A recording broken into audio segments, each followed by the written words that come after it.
Hello guys. So ఈరోజు మన ముందుంది Satish Reddy. And normal diploma నుంచి ఈరోజు ఐఐటి రూర్కీలో ఎంటెక్ చేస్తున్నాడు.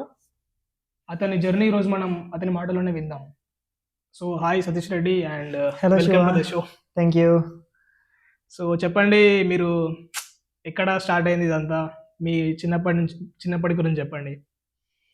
నార్మల్గా మీరు ఎక్కడ ఏ స్కూల్లో చదువుకున్నారు and me siblings, me parents background ఏంటి, ఇలా ఒకసారి మన ఆడియన్స్కి చెప్పండి. సో యాక్చువల్లీ నా ఇంట్రడక్షన్ మీరు ఆల్రెడీ ఇచ్చేశారు. సో నా గురించి చెప్పుకోవాలనుకుంటే నాది చాలా పెద్ద ఇదేం ఉండదు. మా అమ్మ, నాన్న, నేను మాది వచ్చేసి కడప డిస్టిక్ కిందకు వస్తుంది మా ఊరు. కడప డిస్టిక్లోని జమ్మలమడుగు నియోజకవర్గం, పేరునే ఉంటారు మీరు. సో అంటే మిర్చిలి సినిమాలో చేయించిన జమ్మలమడుగు కాదు, కొండాపురం మండలం. తర్వాత మా ఊరి పేరు కొటారపల్లె గ్రామం అనమాట. సో చిన్న మారుమూల గ్రామం. మా ఊరు చాలా చిన్నది. ఎంత ఉంటుందంటే మహా అయితే ఒక 70-75 ఇళ్ళు. ప్రజలు కూడా చాలా తక్కువే ఉంటారు. సో మా మూడుళ్ళు కలిపి ఒక పంచాయతీ అనమాట. చాలా చిన్న ఊరు. సో అలా స్టార్ట్ అయింది అనమాట. సో మమ్మల్ని నవోదయ కోసం నన్ను కోచింగ్కి వదిలిపెట్టిన ఊరు వచ్చేసి అనంతపూర్ డిస్టిక్లోని నారపల్లి అని ఒక ఊరు ఉంటుంది అనమాట. సో నారపల్లికి నాకు తెలిసి ఒక రఫ్గా 7-8 కిలోమీటర్స్ అనుకుంటాను, ఐ థింక్. ఆ వయసులో అంటే మరి ఎప్పుడు తర్వాత ఇంకెప్పుడు వెళ్ళలేదు. సో కూరగాయనపల్లి అని చెప్పేసి ఒక ఊరు ఉంటుంది అనమాట. సో ఆ ఊర్లో వదిలిపెట్టారు. సో ఎలాగంటే అప్పుడు స్టార్టింగ్లో కొంచెం బాగా ఎంతో అంటే ఒక ఇంట్రెస్టింగ్ అనమాట. ఫస్ట్ టైం ఇంటికి దూరంగా వెళ్తామని చెప్పేసి. బట్ వెళ్ళిన ఫస్ట్ సెకండ్ రోజుకి అర్థమైందనమాట. అమ్మ నాన్న పక్కన కనిపించబోయేసరికి అసలు ఒక్కసారిగా ఎక్కడో ఉన్న ఒక ఏమీ తెలియని ఒక ప్రదేశంలో నన్ను ఒంటరిగా వదిలిపెట్టారని చెప్పేసి ఒక ఫీలింగ్ అనమాట.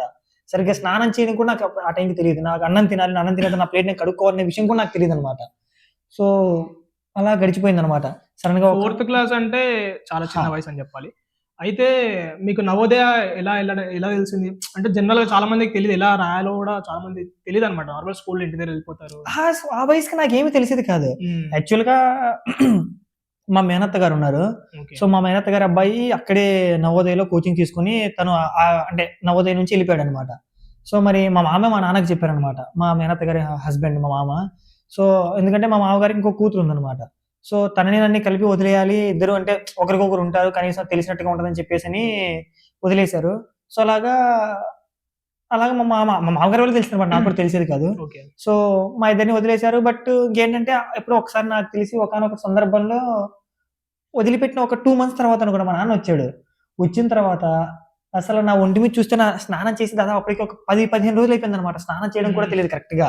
సో మా నాన్న వచ్చి సరే బట్టలు ఏమన్నా చూద్దాం పదా అంటే నా దగ్గర నా పెట్టె ఎక్కడ ఉందో కూడా నాకు తెలియదు. సో ఏంటంటే మామూలుగా అక్కడ దోబి వస్తారు.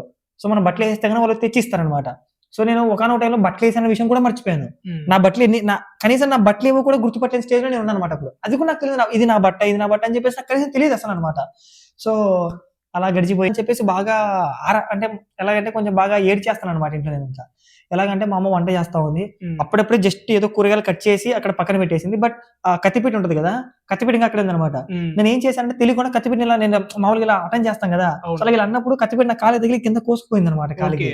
సో అప్పటికన్నా సరే అప్పటికి కూడా ఆగుతారని చెప్పేసి అనుకున్నాను అనమాట. బట్ అప్పటికి వాళ్ళు ఆగలేదు. మీరు దాని ఒక సాకుగా భావించి, అంటే యాక్చువల్గా ఇంటెన్షనల్ గా చేయలేదు, బట్ తెలియకుండా తగిలింది.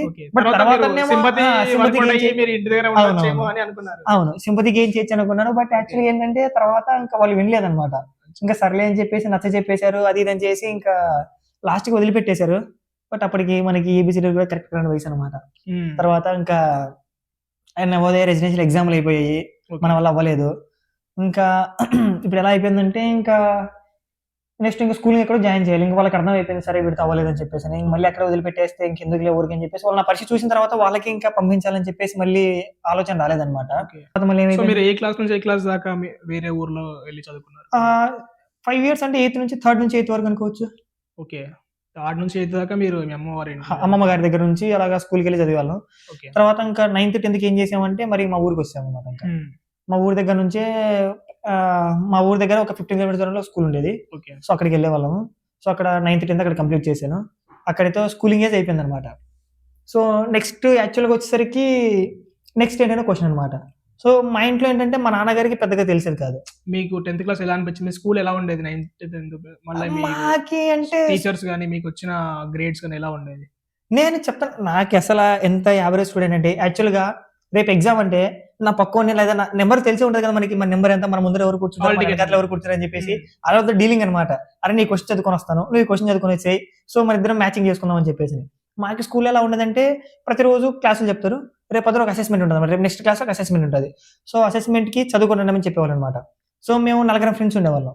సో 4 ఒక డివైడ్ చేసుకున్నాం అనమాట, నీకు ఈ టాపిక్, నీకు ఈ టాపిక్, నీకు ఈ క్వశ్చన్, నీకు ఈ క్వశ్చన్ అని చెప్పేసి. సో అలాగే రేపు ఎగ్జామ్ పెట్టినప్పుడు ఏం చేస్తామంటే ఫస్ట్ స్టార్టింగ్ టైంలో ఎవరు నేర్చుకునే వాళ్ళు రాస్తాం అనమాట. తర్వాత ఏంటంటే నేను నేర్చుకునేది ఇంకొకరికి, అలా అక్కడ నుంచి ఇక్కడికి అలా పాస్ చేసేవాళ్ళం అనమాట. అలాగే 9th క్లాస్ అయిపోయింది. సో బట్ 10th క్లాస్కి వచ్చేసరికి ఏంటంటే అప్పటికి నాకు మ్యాథ్స్ బాగా, నాకు మ్యాథ్స్ అంత ఇష్టం, అంటే మ్యాథ్స్ అనే సబ్జెక్ట్ చాలా ఇష్టం అనమాట, నాకు మ్యాథ్స్ అనే సబ్జెక్ట్. బట్ ఎందుకో తెలియదు కానీ బట్ నాకు 9th క్లాస్లో మ్యాథ్స్ అంత ఎక్కేది కాదనమాట. చాలా కష్టంగా అనిపించేది మ్యాథ్స్. ఎంత కష్టంగా అనిపించేది అంటే ఏదో ఒక తెలియని, ఏదో నా మీద పెద్ద బరువు పెట్టాడు అనిపించేది అనమాట. అంత బరువుగా అనిపించేది మ్యాథ్స్. ఇలా కాదని చెప్పేసి మా ఊర్లో ఒక అన్న ఉన్నాడు. అన్న ఆల్రెడీ ఇంటర్మీడియట్ వాళ్ళకి క్లాసులు చెప్పాడు అనమాట కాలేజ్లో. లేదు, కాలేజ్కి వెళ్ళి లెక్చర్స్ చెప్పాడు అనమాట. తర్వాత అన్నకు వేరే జాబ్ వస్తే అటు నుంచి స్విచ్ షిఫ్ట్ అయిపోయాడు అనమాట. అన్న వాళ్ళ మేనల్లుడు మా క్లాస్ అనమాట, మా ఊరు దగ్గరే. సో ఇలా చెప్పాడు అనమాట ఆడు, అరే ఇలా మామ బాగా చెప్తారా మ్యాథ్స్, మామకు బాగా అని చెప్పేసి. అంటే అన్నతో మాట్లాడేసి అన్న నాకు బేసిక్స్ అనేది ఎలా నేర్చుకోవాలో మ్యాథ్స్ చెప్పాడు అనమాట. అన్న నాకు చెప్పింది తక్కువైనా కానీ ఎలా నేర్చుకోవాలో చెప్పాడు. సో అన్న దగ్గర నుంచి నాకు ఒక ఇది పట్టింది అనమాట, ఓకే మ్యాథ్స్ ఇలా చదవాలని చెప్పేసి మళ్ళీ. సో ఇంకా అలా మళ్ళీ స్టార్ట్ చేశాను. తర్వాత 10th క్లాస్కి వచ్చేసరికి పర్లేదు, బాగానే చదివాను, మరీ బాగా చదివాను కాదు, బాగా చదివాను అంతే. జస్ట్ ఎలాగంటే అట్లీస్ట్ వేరే వాళ్ళని డిపెండ్ అవ్వకుండా నా క్వశ్చన్ నేర్చుకుని రాయగలిగాను అనమాట. ఇంతవరకు తెలుసు, ఇంతవరకు అయితే ష్యూరిటీ ఉంది. బట్ మరి అంత పెద్ద పెద్ద ర్యాంకులు వచ్చేసి అంత అయితే కాదనమాట, జస్ట్ యావరేజ్, అంటే మరీ కింద వచ్చేది కాదు, మరీ పైన వచ్చేది కాదు, మధ్యలో ఓకే ఉన్నాం. అలా అయిపోయింది.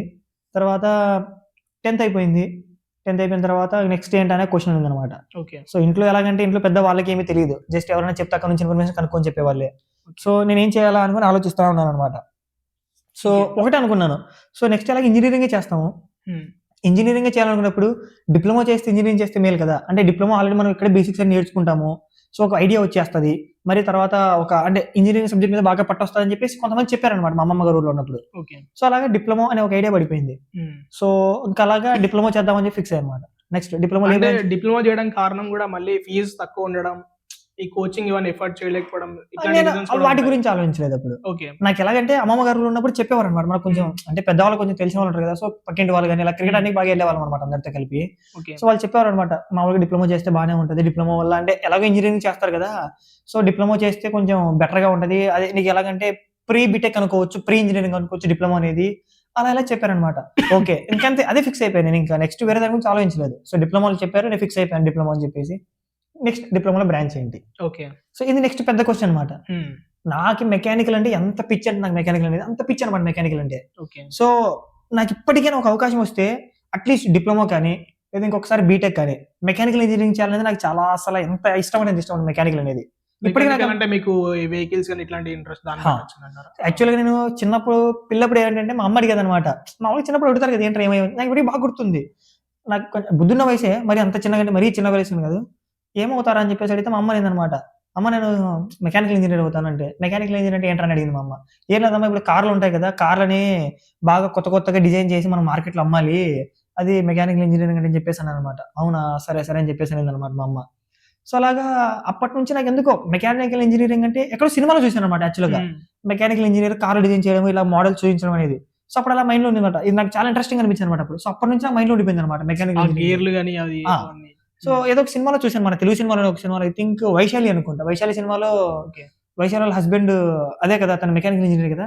సో అతను చెప్పేటప్పుడు ఏదో కాన్సెప్ట్ నచ్చింది అనమాట మెకానికల్ ఇంజనీరింగ్ అనేది. సో అప్పటి నుంచి నాకు మైండ్ లో పడిపోయింది అనమాట మెకానికల్ ఇంజనీర్ అని చెప్పేసి. సో అలాగే మెకానికల్ ఇంజనీరింగ్ అనుకున్నాను. సడన్ గా చెప్పాను ఇందాక మా మేనత వాళ్ళ అబ్బాయి మా బావ అని చెప్పేసి, తను మామూలుగా మాట్లాడుతూ ఉన్నాడు అనమాట. తను అప్పటికి బీటెక్ చేస్తా ఉన్నాడు. సో తను వచ్చేసి ఏంట్రా అన్నాడు, ఏముంది బాగా మామూలుగా మెకానికల్ అనుకున్నానని చెప్పేసి అన్నాను. తను ఒక క్వశ్చన్ అడిగాడు, అంటే కొంచెం మెకానికల్ అంటే డ్రాయింగ్స్ ఎక్కువ ఉంటాయి, సో బాగా ఎక్కువసేపు కూర్చొని డ్రాయింగ్స్ గీయగలిగే ఓపిక ఉందా అని అడిగాడు. ఆలోచించాను, అవును కదా ఈ నిజంగానే మనకు ఉందా అని నన్ను క్వశ్చన్ చేసుకున్నాను. బట్ అప్పటికి ఏంటంటే మనం చిన్నగా మోటార్లు ఏదో ఉంటాయి కదా, బ్యాటరీస్ మోటార్లు చిన్నప్పుడు సరదా కదా, మామూలుగా రిమోట్ కంట్రోల్ దాంట్లో బ్యాటరీస్ ఉంటాయి, దాన్ని తీసి తిప్పుకోవడం సరదా అనమాట. సో దాని మీద కూడా మనకు కొంచెం చిన్న గ్రిప్ ఏదో చిన్న ఇంట్లో సామాన్లన్నీ పెట్టుకొని కొంచెం అది యూజ్ చేస్తున్నాం అనమాట. సో నాకు అంతైతే ఓపిక అయితే లేదు, కష్టమే అని చెప్పేసి అన్నాను అనమాట. మా ఊరు అతను కూడా ఇంకొక అతను మెకానికల్ ఇంజనీర్ జాయిన్ అయ్యాడు బీటెక్. తను కూడా అన్నాడు, మాకు చాలా పెద్ద మిషన్ డ్రాయింగ్లు ఉంటాయి, చాలా కష్టంగా అనిపిస్తుంది ఒక్కొక్కసారి అని చెప్పేసి అన్నాడు అనమాట. సో తిని క్వశ్చన్ అయిన తర్వాత నాకు తను చెప్పిన పాయింట్ కూడా గుర్తొచ్చింది అనమాట, అరే అవును కదా అని చెప్పేసి. సో తర్వాత ఏంటంటే ఇంకా అవును నాకు అంత ఓపిక లేదు. తర్వాత ఏంటి నాకు అర్థం కావట్లేదు అని చెప్పేసి అన్నాను. సో తర్వాత తనన్నాడు ఎలాగో మరి చిన్న చిన్న మోటార్‌లు, బ్యాటరీలు చేస్తా ఉంటావు కదా! ఎలక్ట్రికల్ జాయిన్ అయిపోయి ఎలక్ట్రికల్ కూడా సేమ్ దీనితోనే రిలేటెడ్ కదా! అని చెప్పేసి అన్నాడు. వేరే మాట ఆలోచించలేదు ఇంకా. ఓకే. ఎలక్ట్రికల్ అనుకున్నాను. జాయిన్ అయిపోయాను. తర్వాత నేను డిప్లొమా జాయిన్ అయింది వచ్చేసి government polytechnic Anantapur. Okay. So అక్కడ జాయిన్ అయిపోయాను. సో 3 ఇయర్స్ నిజంగా ఎలా గడిచిపోయిందంటే చాలా బాగా గడిచిపోయిందన్నమాట 3 ఇయర్స్. అక్కడ ఉన్న లెక్చరర్స్ గాని, తర్వాత కలిసిన ఫ్రెండ్స్ గాని చాలా బాగుండేదన్నమాట. నాకు 3 ఇయర్స్ నిజంగా నేను ఏదైతే ఇంతవరకు నా బీటెక్ కంటే కూడా నేను బాగా ఎంజాయ్ చేసిన ఫేజ్ ఏదన్నా ఉందంటే నా డిప్లొమా ఫేజ్ అన్నమాట. ఓకే. నాకు తగిలిన ఫ్రెండ్స్ కానీ, తర్వాత అక్కడ నాలెడ్జ్ కూడా బాగుండేదన్నమాట. తర్వాత డ్రాయింగ్‌లో గాని నాకు ఇప్పటికే డ్రాయింగ్ కాన్సెప్ట్స్ స్టిల్ ఇంకా గుర్తున్నాయి. జస్ట్ ఒకసారి అలా రివైజ్ చేసుకుని మళ్ళీ ఒకసారి గుర్తొచ్చాయేమో. అంత బాగా గుర్తున్నాయన్నమాట డ్రాయింగ్ కాన్సెప్ట్స్ అన్నీ. తర్వాత అలాగా డిప్లొమా అయిపోయింది. సో డిప్లొమాలో ఉన్నప్పుడు ఒక క్యాంపస్‌కి ప్లేస్‌మెంట్ వచ్చిందన్నమాట. ఓకే. UltraTech cement. సో యాక్చువల్‌గా ఏం జరిగిందంటే అన్‌ఎక్స్‌పెక్టెడ్‌గా అయిందన్నమాట నాది. నాకీ సంక్రాంతి తర్వాత నేను ఇంటికెళ్ళాను. ఓకే. సంక్రాంతి సెలవులకి ఇంటికెళ్తాం కదా! సంక్రాంతి తర్వాత ఇంటికెళ్ళాము. సెలవులకి ఇంటికెళ్ళిన తర్వాత ఈ రిటర్న్ వచ్చిన తర్వాత నుంచి వచ్చిన రోజు నుంచి నాకు ఫీవర్ వచ్చిందన్నమాట. బట్ ఏంటంటే జస్ట్ సంక్రాంతి సెలవులు అయిపోయిన ఒక 2-3 డేస్‌కి మిడ్ ఉందన్నమాట. మిడ్ ఎగ్జామ్ ఉంది. సో మిడ్ ఎగ్జామ్ కోసమని ఆగాను. సో బాలేకపోయినా అక్కడ ఆగాను. తర్వాత మళ్ళీ ఇంటికెళ్ళాను. ఆ ఇంటికెళ్ళినప్పటికీ అల్ట్రాటెక్‌ది ప్లేస్‌మెంట్ వచ్చిందంట కాలేజ్‌కి. మనకు తెలీదు. సో మళ్ళీ రిటర్న్ వచ్చిన తర్వాత చెప్పారన్నమాట. ఇలాగ వచ్చిందిరా అప్లై చేసుకుంటావా అని చెప్పేసి. అప్పటికి టైం అయిపోయిందన్నారు. ఓకే. బట్ మా డిపార్ట్మెంట్‌లో లావణ్య మేడం అని మేడం ఉండేదన్నమాట. మేడం చాలా మంచిది. మేడం అంటే మనకు స్పెషల్ ప్లేస్ ఉండేదన్నమాట మేడం దగ్గర. క్లాస్‌లో అందరూ బాగా చేస్తావని చెప్పేసి మేడం స్పెషల్‌గా ఫస్ట్ బెంచ్‌లో కూర్చోబెట్టుకునేదన్నమాట లాస్ట్ బెంచ్ నుంచి. నువ్వు నా క్లాస్‌లో ఇక్కడే కూర్చోవాలని చెప్పేదన్నమాట. సో మేడంకెళ్ళి అడిగానన్నమాట. మేడం ఇలా వచ్చిందంట మరి మీరేమన్నా కొంచెం మాట్లాడి ఇలా చేస్తారా మేడం అని చెప్పేసి అడిగాను. సరే చూస్తానులే అని చెప్పేసి అనింది. తీరా ఎగ్జామ్ డేట్ వచ్చిందన్నమాట. ఎగ్జామ్ డేట్ వచ్చినప్పటికి మేడం దగ్గరికెళ్ళి అడిగాను. మేడం ఇలా మరి నన్ను ఎగ్జామ్ రాయనిస్తారా అంటే, సరే నేను అడుగుతాను ఆగని చెప్పేసి అడిగింది మేడం. అంటే కొంచెం గ్రూప్‌ల వైస్‌గా పంపించేవారన్నమాట. ఎందుకంటే మాది కాలేజీలో కంప్యూటర్‌లు ఉన్నాయి. ఓకే. ఒక్కొక్క డిపార్ట్మెంట్‌కి సెపరేట్ కంప్యూటర్ ల్యాబ్ ఉండేదన్నమాట. బట్ ఏంటంటే మా ల్యాబ్‌లోనే ఎగ్జామ్ పెట్టేవారన్నమాట. సో మా ల్యాబ్‌లోనే పెట్టినప్పుడు ఏంటంటే మేడము బ్యాచ్ వైస్ పంపించేవారన్నమాట. కొంతమంది డివైడ్ చేసేసి. ఓకే. సో ఎగ్జామ్ అడిగినప్పుడు మేడం ఏమైందంటే లాస్ట్ బ్యాచ్ నన్ను పంపించిందన్నమాట. ఎగ్జామ్ రాశాను. ఎగ్జామ్ క్వాలిఫై అయ్యాను. ఇంటర్వ్యూకి పిలిచారు. ఇంటర్వ్యూకి కూడా వెళ్ళాను. ఫార్చునేట్ అని చెప్పను, అన్‌ఫార్చునేట్ అని చెప్పను. బట్ నా లైఫ్‌లో బిగ్గెస్ట్ టర్నింగ్ పాయింట్ అన్నమాట అది మాత్రం. ఓకే. సో సెలెక్ట్ అయిపోయాను. సెలెక్ట్ అయిన తర్వాత ఆ వయసుకే మనకి 3.5, 4 ఎల్‌పీఏ ప్యాకేజ్‌లు అంటే నెలకి 30,000 ఇన్ హ్యాండ్ వస్తదంటే అమ్మో అని చెప్పేసి మనం ఇంకా ఎలాగో బీటెక్ అయిన తర్వాత కూడా జాబే చేస్తాము. సో అదే ఏంటంటే బీటెక్ అయిన వాళ్ళకి కూడా 3.5, 4 కంటే అప్పట్లో ఎక్కువ. అప్పుడు ఇంత ఐడియా లేదు అసలు మనకి. అవును. నిజంగా బీటెక్ అయిన వాళ్ళకి ఇంత ప్యాకేజ్‌లు వస్తాయని తెలియదు. బట్ మైండ్‌లో ఉన్నది ఒకటే ఆ థాట్ అంతే. అవును. బీటెక్ అయిన తర్వాత ఎలాగో జాబ్ చేస్తాము. సో ఆ జాబ్ ఇప్పుడే చేద్దాం. అదే. ఇప్పటి నుంచి కొంచెం ఫైనాన్షియల్ సపోర్ట్ వస్తది కదా మనకి అని ఒక థాట్ అన్నమాట. ఒకవేళ బీటెక్ చేస్తాము. బీటెక్ తర్వాత జాబ్ రాకపోతే అని ఒక భయం పుట్టుకుందన్నమాట. ఒక డౌట్‌లో ఉండిపోతాం. ఒక డౌట్ ప్లస్ భయము. అంటే ఒక కన్ఫర్మేషన్ ఉందన్నమాట. బీటెక్ అయిన తర్వాత ఎలాగో జాబే చేస్తాము. సో ఎందుకు ఎలాగో ఇప్పుడే వచ్చింది ఆపర్చునిటీ వెళ్ళొచ్చు కదా ఇప్పుడే అనే ఒక ఆలోచనతో జాయిన్ అయిపోయానన్నమాట. సో ఫస్ట్ ఆల్రెడీ జాయిన్ అయిన తర్వాత మమ్మల్ని ఎక్కడికి పిలిచారంటే యాక్చువల్‌గా చెప్పాలంటే ఫస్ట్ జాయినింగ్ డేట్ వచ్చేసి జాన్ 17కి ఇచ్చారన్నమాట. సారీ జూన్ 17, 2019 జూన్ 17కి. సో జూన్ 17కి అప్పటికి నా వయసు అఫీషియల్‌గా 21 ఇంకా 18 ఇంకా కంప్లీట్ అవ్వలేదు. సో మేబీ వాళ్ళ రీజన్ అంటే నాకు తెలీదు గానీ, బట్ వాళ్ళు ఏం చేశారంటే మేబీ ఇది కూడా ఉంటది కదా! చైల్డ్ లేబర్ కింద 18 ఇయర్స్ కంటే దాటిన వాళ్ళని వర్క్‌లో పెట్టుకుంటే చైల్డ్ లేబర్ ఇష్యూస్ వస్తాయని చెప్పేసి మేబీ ఎగ్జాక్ట్ రీజన్ అంటే తెలీదు గానీ, వాళ్ళు జాయినింగ్ డేట్‌ని పోస్ట్‌పోన్ చేశారన్నమాట. ఆగస్టు 5కి పోస్ట్‌పోన్ చేశారు. ఓకే. సో అంటే వాళ్ళు చెప్పిన రీజన్ ఏంటంటే ఇంకా కొన్ని ఎక్కడైతే రిక్రూట్ చేసుకున్నారో కొన్ని కాలేజీలో ఇంకా వాళ్ళకి సెమిస్టర్ ఎగ్జామ్స్ కంప్లీట్ అవ్వలేదు. సో అందుకే జాయినింగ్ లేట్ చేస్తాం అని చెప్పేసి అన్నారన్నమాట. ఇంకా జాయినింగ్ వచ్చింది. నార్మల్‌గా ఇంకా చదువుకోవడం అట్లా ఏం చేయలేదు. 3 మంత్స్ నార్మల్‌గా ఇంటి పనులు చేసుకుంటూ ఉన్నారు. ఇంటిదగ్గరే ఉన్నారు. అంతే. తర్వాత వెయిట్ చేస్తున్నారు జాయిన్ ఎప్పుడు అవుదామని చెప్పి వెయిట్ చేస్తున్నారు. అంతే అంటే ఫిక్స్ అయిపోయాం కదా మనం ఇంకా అక్కడికి వెళ్తామని చెప్పేసి. ఓకే. సో అలా వెయిట్ చేస్తా ఉన్నా. జాయినింగ్ డేట్ వచ్చింది. జాయినింగ్ డేట్ వచ్చిన తర్వాత యాక్చువల్‌గా మాకి ఫస్ట్ రిపోర్టింగ్ ప్లేస్ వచ్చేసి రాజస్థాన్‌లో ఇచ్చారన్నమాట. ఓకే. రాజస్థాన్‌లో చిత్తోడ్‌గఢ్ దగ్గర అంటే ఉదయపూర్ దగ్గర ఉంటది. ఓకే. అక్కడ మాకి జాయినింగ్ డేట్ ఇచ్చారు. మీకు ముందే చెప్పారా లొకేషన్ ఇక్కడ వేరే దగ్గర ఉండొచ్చు అంటే యాక్చువల్‌గా ఫస్ట్ ఇంట్రడక్షన్ పార్ట్ వచ్చేసి అక్కడ అని చెప్పేసి అన్నారు. ఓకే. సో అక్కడికి వెళ్ళిన తర్వాత ట్రైనింగ్ పీరియడ్ లాగా. ట్రైనింగ్ కాదు just induction part. Induction. Okay. HR induction అని చెప్పేసి జస్ట్ అక్కడ ఎన్ని డేస్ ఇండక్షన్? అక్కడ ఒక 2 వీక్స్ ఏమో ఉన్నాం అక్కడ. అంతే. ఓకే. ఓకే. 2 వీక్స్ ఉన్న తర్వాత అప్పుడు యాక్చువల్‌గా ఈ మహారాష్ట్ర ఈ ఏరియా మొత్తం బాగా వర్షాలు ఎక్కువ వచ్చాయన్నమాట అప్పుడు. వర్షాల. అదేంటంటే 2 వీక్స్ అయిపోయిన తర్వాత అందరినీ డిస్ట్రిబ్యూట్ చేశారన్నమాట. అల్ట్రాటెక్ వాళ్ళే ఆ టైంకి నాకు తెలిసి if I am not wrong నాకు తెలిసి ఒక 21 లేదా 22 ప్లాంట్స్ ఉన్నాయి. సో ఉన్న ఆల్మోస్ట్ ఒక 100-105 మధ్యలో స్టూడెంట్స్‌ని సెలెక్ట్ చేశారన్నమాట డిప్లొమా వాళ్ళని అక్రాస్ ఇండియా ప్రకారం. యాక్చువల్‌గా నాకు వచ్చిన లొకేషన్ వచ్చేసి కర్ణాటకలో లొకేషన్ వచ్చిందన్నమాట. ఓకే. బెంగుళూరా? కాదు. కర్ణాటకలో గుల్బర్గా. ఓకే. కలబుర్గి ఇప్పుడు ప్రెజెంట్ ఏమో కలబుర్గి. కలబుర్గిలో నాకు లొకేషన్ వచ్చింది. ఇంకొక ప్లాంట్ వచ్చేసి మా ఊరు దగ్గర ఉందన్నమాట. యాక్చువల్‌గా చెప్పాలంటే మా ఊరికి కరెక్ట్‌గా 30 కిలోమీటర్స్ దూరంలోనే ఆల్రెడీ ప్లాంట్ ఉందన్నమాట. ఓకే. నేను అక్కడికి వెళ్ళాలని చెప్పేసి అలా ట్రై చేశాను. బట్ యాక్చువల్‌గా వాళ్ళు ఏమన్నారంటే నేను వాళ్ళనెళ్లి అడిగాను. సార్ నాకు ఇలా ఈ ప్లాంట్ వస్తదా అని చెప్పేసని. వాళ్ళన్నారు ఆల్రెడీ ఆ ప్లాంట్‌లో ఉంటారు కదా! సో, ఆ ప్లాంట్ వాళ్ళతో నువ్వే మాట్లాడెళ్లి అక్కడికొచ్చిన వాళ్ళని. మీ ఇద్దరికి ఓకే అంటే మేము షిఫ్ట్ చేస్తాము. ఓకే. మేమంతకు మేమైతే షిఫ్ట్ చేయలేమని చెప్పేసి అన్నారనమాట. సో, అక్కడ ఒక కర్ణాటక అమ్మాయి ఉందనమాట ఆ ప్లాంట్‌లో. ఆ ప్లాంట్‌కొచ్చిన లొకేషన్‌లో అమ్మాయి. నేను అమ్మాయిలని అడిగాననమాట. అంటే మీది కర్ణాటకే కదా! ఇది కర్ణాటక లొకేషనే కదా! మీరు ఎళ్ళగలరా? నేను ఇక్కడికి ఎళ్తానని చెప్పేసి అన్నారు. ఆ అమ్మాయి అనింది, లేదు మా ఇంటికి ఈ లొకేషనే దగ్గరైతది. ఆ లొకేషన్ చాలా దూరం అయితది. నేను రానని చెప్పేసి అనిందనమాట. సర్లే అని చెప్పేసి నేను లైట్‌గానే తీసుకున్నాను. యాక్చువల్‌గా ఏంటంటే ఈ వర్షాల కారణంగా కొన్ని ట్రైన్‌లు అంటే క్యాన్సెల్ చేశారనమాట. సో, ఆ ప్లాంట్‌కి నేనెళ్ళాల్సిన ప్లాంట్‌కి తర్వాత మా ఊరు దగ్గర ఉన్న ప్లాంట్‌కి. ఈ 2 లొకేషన్‌లకి వెళ్ళాల్సిన మనుషులు చాలా లేట్‌గా ఎళ్లారనమాట. 2 వీక్స్ లేట్‌గెళ్ళాం మేము. 2 వీక్స్ కాదు ఒక 1 వీక్ లేట్‌గెళ్ళామనమాట. ఎందుకంటే మాకి ఆటోమేటిక్‌గా వర్షాలు పడుతున్నాయి. ట్రైన్స్ క్యాన్సెల్ అయిపోయాయి ఆ టైంకి ఓకే. కొంచెం. సో, అందుకని చెప్పేసి మేము అక్కడే ఉన్నాము. రాజస్థాన్‌లోనే ఉన్నాము. 1 వీక్ లేట్‌గా పంపించారు మమ్మల్ని. సో, ఇది మీతో పాటు డిప్లొమా నుంచి ఇంకెవరైనా సెలెక్ట్ అయ్యారా? మీ క్లాస్‌మేట్స్ గాని ఎవరైనా? ఆ! మొత్తం మేము మా క్లాస్ నుంచి మా కాలేజ్ నుంచి మేము ఐ థింక్ 6 మంది సెలెక్ట్ అయ్యాము. ఓకే. 6 మంది, నలుగురు ఎలక్ట్రికల్ నుంచి, ఇద్దరు మెకానికల్ నుంచి. ఓకే. సో, ఎలక్ట్రికల్ నుంచి నలుగురము జాయినింగ్ అయిపోయాము. హ్మ్. మెకానికల్ నుంచి ఒక కుర్రోడు జాయిన్ అయిపోయాడు. ఇంకో కుర్రోడు జాయిన్ అవ్వలేదు. ఓకే. సో, ప్రెజెంట్‌కి ఇప్పుడు నాకు తెలిసి మెకానికల్ అతను ఇంకా స్టిల్ అల్ట్రాటెక్‌లోనే పని చేస్తున్నాడు. ఎలక్ట్రికల్‌లో నేను బయటికొచ్చేసాను. తర్వాత ఎలక్ట్రికల్‌లో ఇంకొకతను కంపెనీ మారిపోయాడనుకుంటా. ఇప్పుడు ఏబీబీలో ఉన్నాడనుకుంటా ఒకతను. ఓకే. మిగతా ఇద్దరు స్టిల్ ఐ థింక్ వర్కింగ్ అనుకుంటాను. సో, మీరు 2 ఇయర్స్ ఎన్ని రోజులు చేశారు 1 అల్ట్రాటెక్? ½ ఇయర్. మీరు అల్ట్రాటెక్‌లో వర్క్ చేస్తా ఉన్నారు. సో, మీకు సాలరీ బాగానే వస్తుంది. మీరు మళ్ళీ బీటెక్ ఎళ్దామని ఎందుకు అనుకున్నారు? యాక్చువల్‌గా ఏంటంటే నేను ప్లాంట్‌కెళ్ళిన తర్వాత అంటే యాక్చువల్‌గా మనకి ఎక్స్‌పోజర్ బాగా దొరికింది. హ్మ్. నేను డిఫరెంట్ కైండ్స్ ఆఫ్ పీపుల్‌ని చూసాను. సో, కొంతమంది డిప్లొమా ద్వారా జాయిన్ అయిన వాళ్ళని చూసాను. కొంతమంది బీటెక్ ద్వారా జాయిన్ అయిన వాళ్ళని చూసాను. సో, అందరిని కనుక్కున్నాననమాట. సార్ మీ లైఫ్ ఏంటి? మీ లైఫ్ ఎలా ఉంది? సో, మీరు ఇక్కడికొచ్చినందుకు ఎప్పుడైనా రిగ్రెట్ ఫీల్ అయ్యారా? లేకపోతే ఇంకేమన్నా మీ లైఫ్‌లో ఈ పార్ట్ కొంచెం చేసుంటే బాగుండిందు అని ఏమన్నా మీరు ఎప్పుడైనా రిగ్రెట్ ఫీల్ అయ్యారా? అని చెప్పేసి అడిగాననమాట. ముఖ్యంగా డిప్లొమా వాళ్ళని అడిగాను. ఎందుకంటే డిప్లొమాలో కదా మంది కూడా అదే కేటగిరీ. సో, వాళ్ళది అదే కేటగిరీ. Diploma category. సో, నాకెప్పుడో ఒక చిన్న అక్కడికి జాయిన్ అయిన తర్వాత ఒక పాయింట్ ఉండేదనమాట. అరే! మనం బీటెక్ జాయిన్ అవ్వకుండా తప్పు చేశామా? అంటే బీటెక్ జాయిన్ అయితే మనకు కొంచెం ఫ్యూచర్‌లో ఇంకా కొంచెం ముందుకెళ్ళడానికి బాగా స్కోప్ ఉంటదని చెప్పేసి. బట్ ఒక నమ్మకం ఉండేదనమాట. మన దగ్గర టాలెంట్ ఉన్నప్పుడు ఖచ్చితంగా టాలెంట్ ద్వారా పైకెళ్ళొచ్చు అని చెప్పేసి. సో, బట్ డిప్లొమాలో కలిసిన తర్వాత వాళ్ళన్నారనమాట. అవును నాకైతే రిగ్రెషన్ అయితే వచ్చింది. బట్ ఎప్పుడు బీటెక్ చేయలేదు అని చెప్పేసి. సో, ఇప్పుడు అనిపిస్తా ఉంది బీటెక్ చేసుంటే బాగుండింది కొంచెం అని చెప్పేసి. సో, డిసైడ్ అయిపోయాననమాట. ఓకే. వీళ్ళు రిగ్రెషన్ ఉంది. ఆ రిగ్రెషన్ ఫీల్ అవ్వకూడదు. సో, నేను ఇంకా కొంచెం ముందుకెళ్ళాలి అనుకుంటే నేను ఖచ్చితంగా ఇప్పుడు వదిలేసి వెళ్ళడమే బెస్ట్. ఇప్పుడు లేదు నేను ఆగిపోతే ఖచ్చితంగా లేదు ఇక్కడే ఆగిపోతాను అని ఒక ఆలోచన ఉండేదనమాట. హ్మ్. సో, అందుకని చెప్పేసి డెసిషన్ అయితే తీసుకున్నాను. ఇంకా ఆల్‌మోస్ట్ ఖచ్చితంగా ఎళ్ళిపోవాలైతే ఫిక్స్ అయిపోయానింకా. ఓకే. అప్పుడు మీ ఫ్యామిలీ రియాక్షన్ గాని ఎలా ఉంది? ఫ్యామిలీకి అసలు ఇష్టం లేదు నేను ఎళ్ళడం అయితే. జాబ్ వదిలేసి బీటెక్ ఎళ్ళడం. వాళ్ళకిష్టం లేదు. ఓకే. బట్ ఏమంటే నన్నెప్పుడు అపోజ్ చేయలేదు. నువ్వు వెళ్ళొద్దని చెప్పలేదు గానీ నీ ఇష్టం అంతే. అదే. నీ ఇష్టం సరే నీ ఇష్టం నువ్వేం చేయాలనుకున్నా నీ ఇష్టం అని చెప్పి అనేవారు గానీ బట్ అంటే తెలిసిపోద్ది కదా! మాట్లాడే మాటల్లో వాళ్ళకి ఇష్టం ఉందా లేదా లేకపోతే ఎంత ఫీల్ అయితున్నారని చెప్పేసని. ఓకే. సో, బట్ నన్నెప్పుడైతే ఆపలేదు. నువ్వు వెళ్ళొద్దని చెప్పి ఆ మాత్రం ఆపలేదు. బట్ ఒకటే చెప్పారు చూసుకోమని నీ ఇష్టం ఏదైనా గానీ కొంచెం నీ ఆలోచించి చేసుకో ఏదైనా గానీ చెప్పేవారనమాట. సో, ఇంకా డిసైడ్ అయిపోయాను. తర్వాత ఇంకా 2019 డిసెంబర్‌లో కోవిడ్ వచ్చింది తెలిసిందే. ఓకే. మార్చ్‌లో లాక్‌డౌన్ వచ్చింది. మార్చ్ 25థ్ I think if I am not wrong. తర్వాత ఇంకా మార్చి, ఏప్రిల్, మే అంతా అక్కడే ఉన్నాము. తర్వాత ఇంకా ఇప్పుడు నువ్వు బీటెక్ ఎప్పుడు జాయిన్ అయ్యావు? 2019లో. యాక్చువల్‌గా అకాడమిక్ ఇయర్ వచ్చేసి 20లో జాయిన్ అవ్వాలి. 2020లో.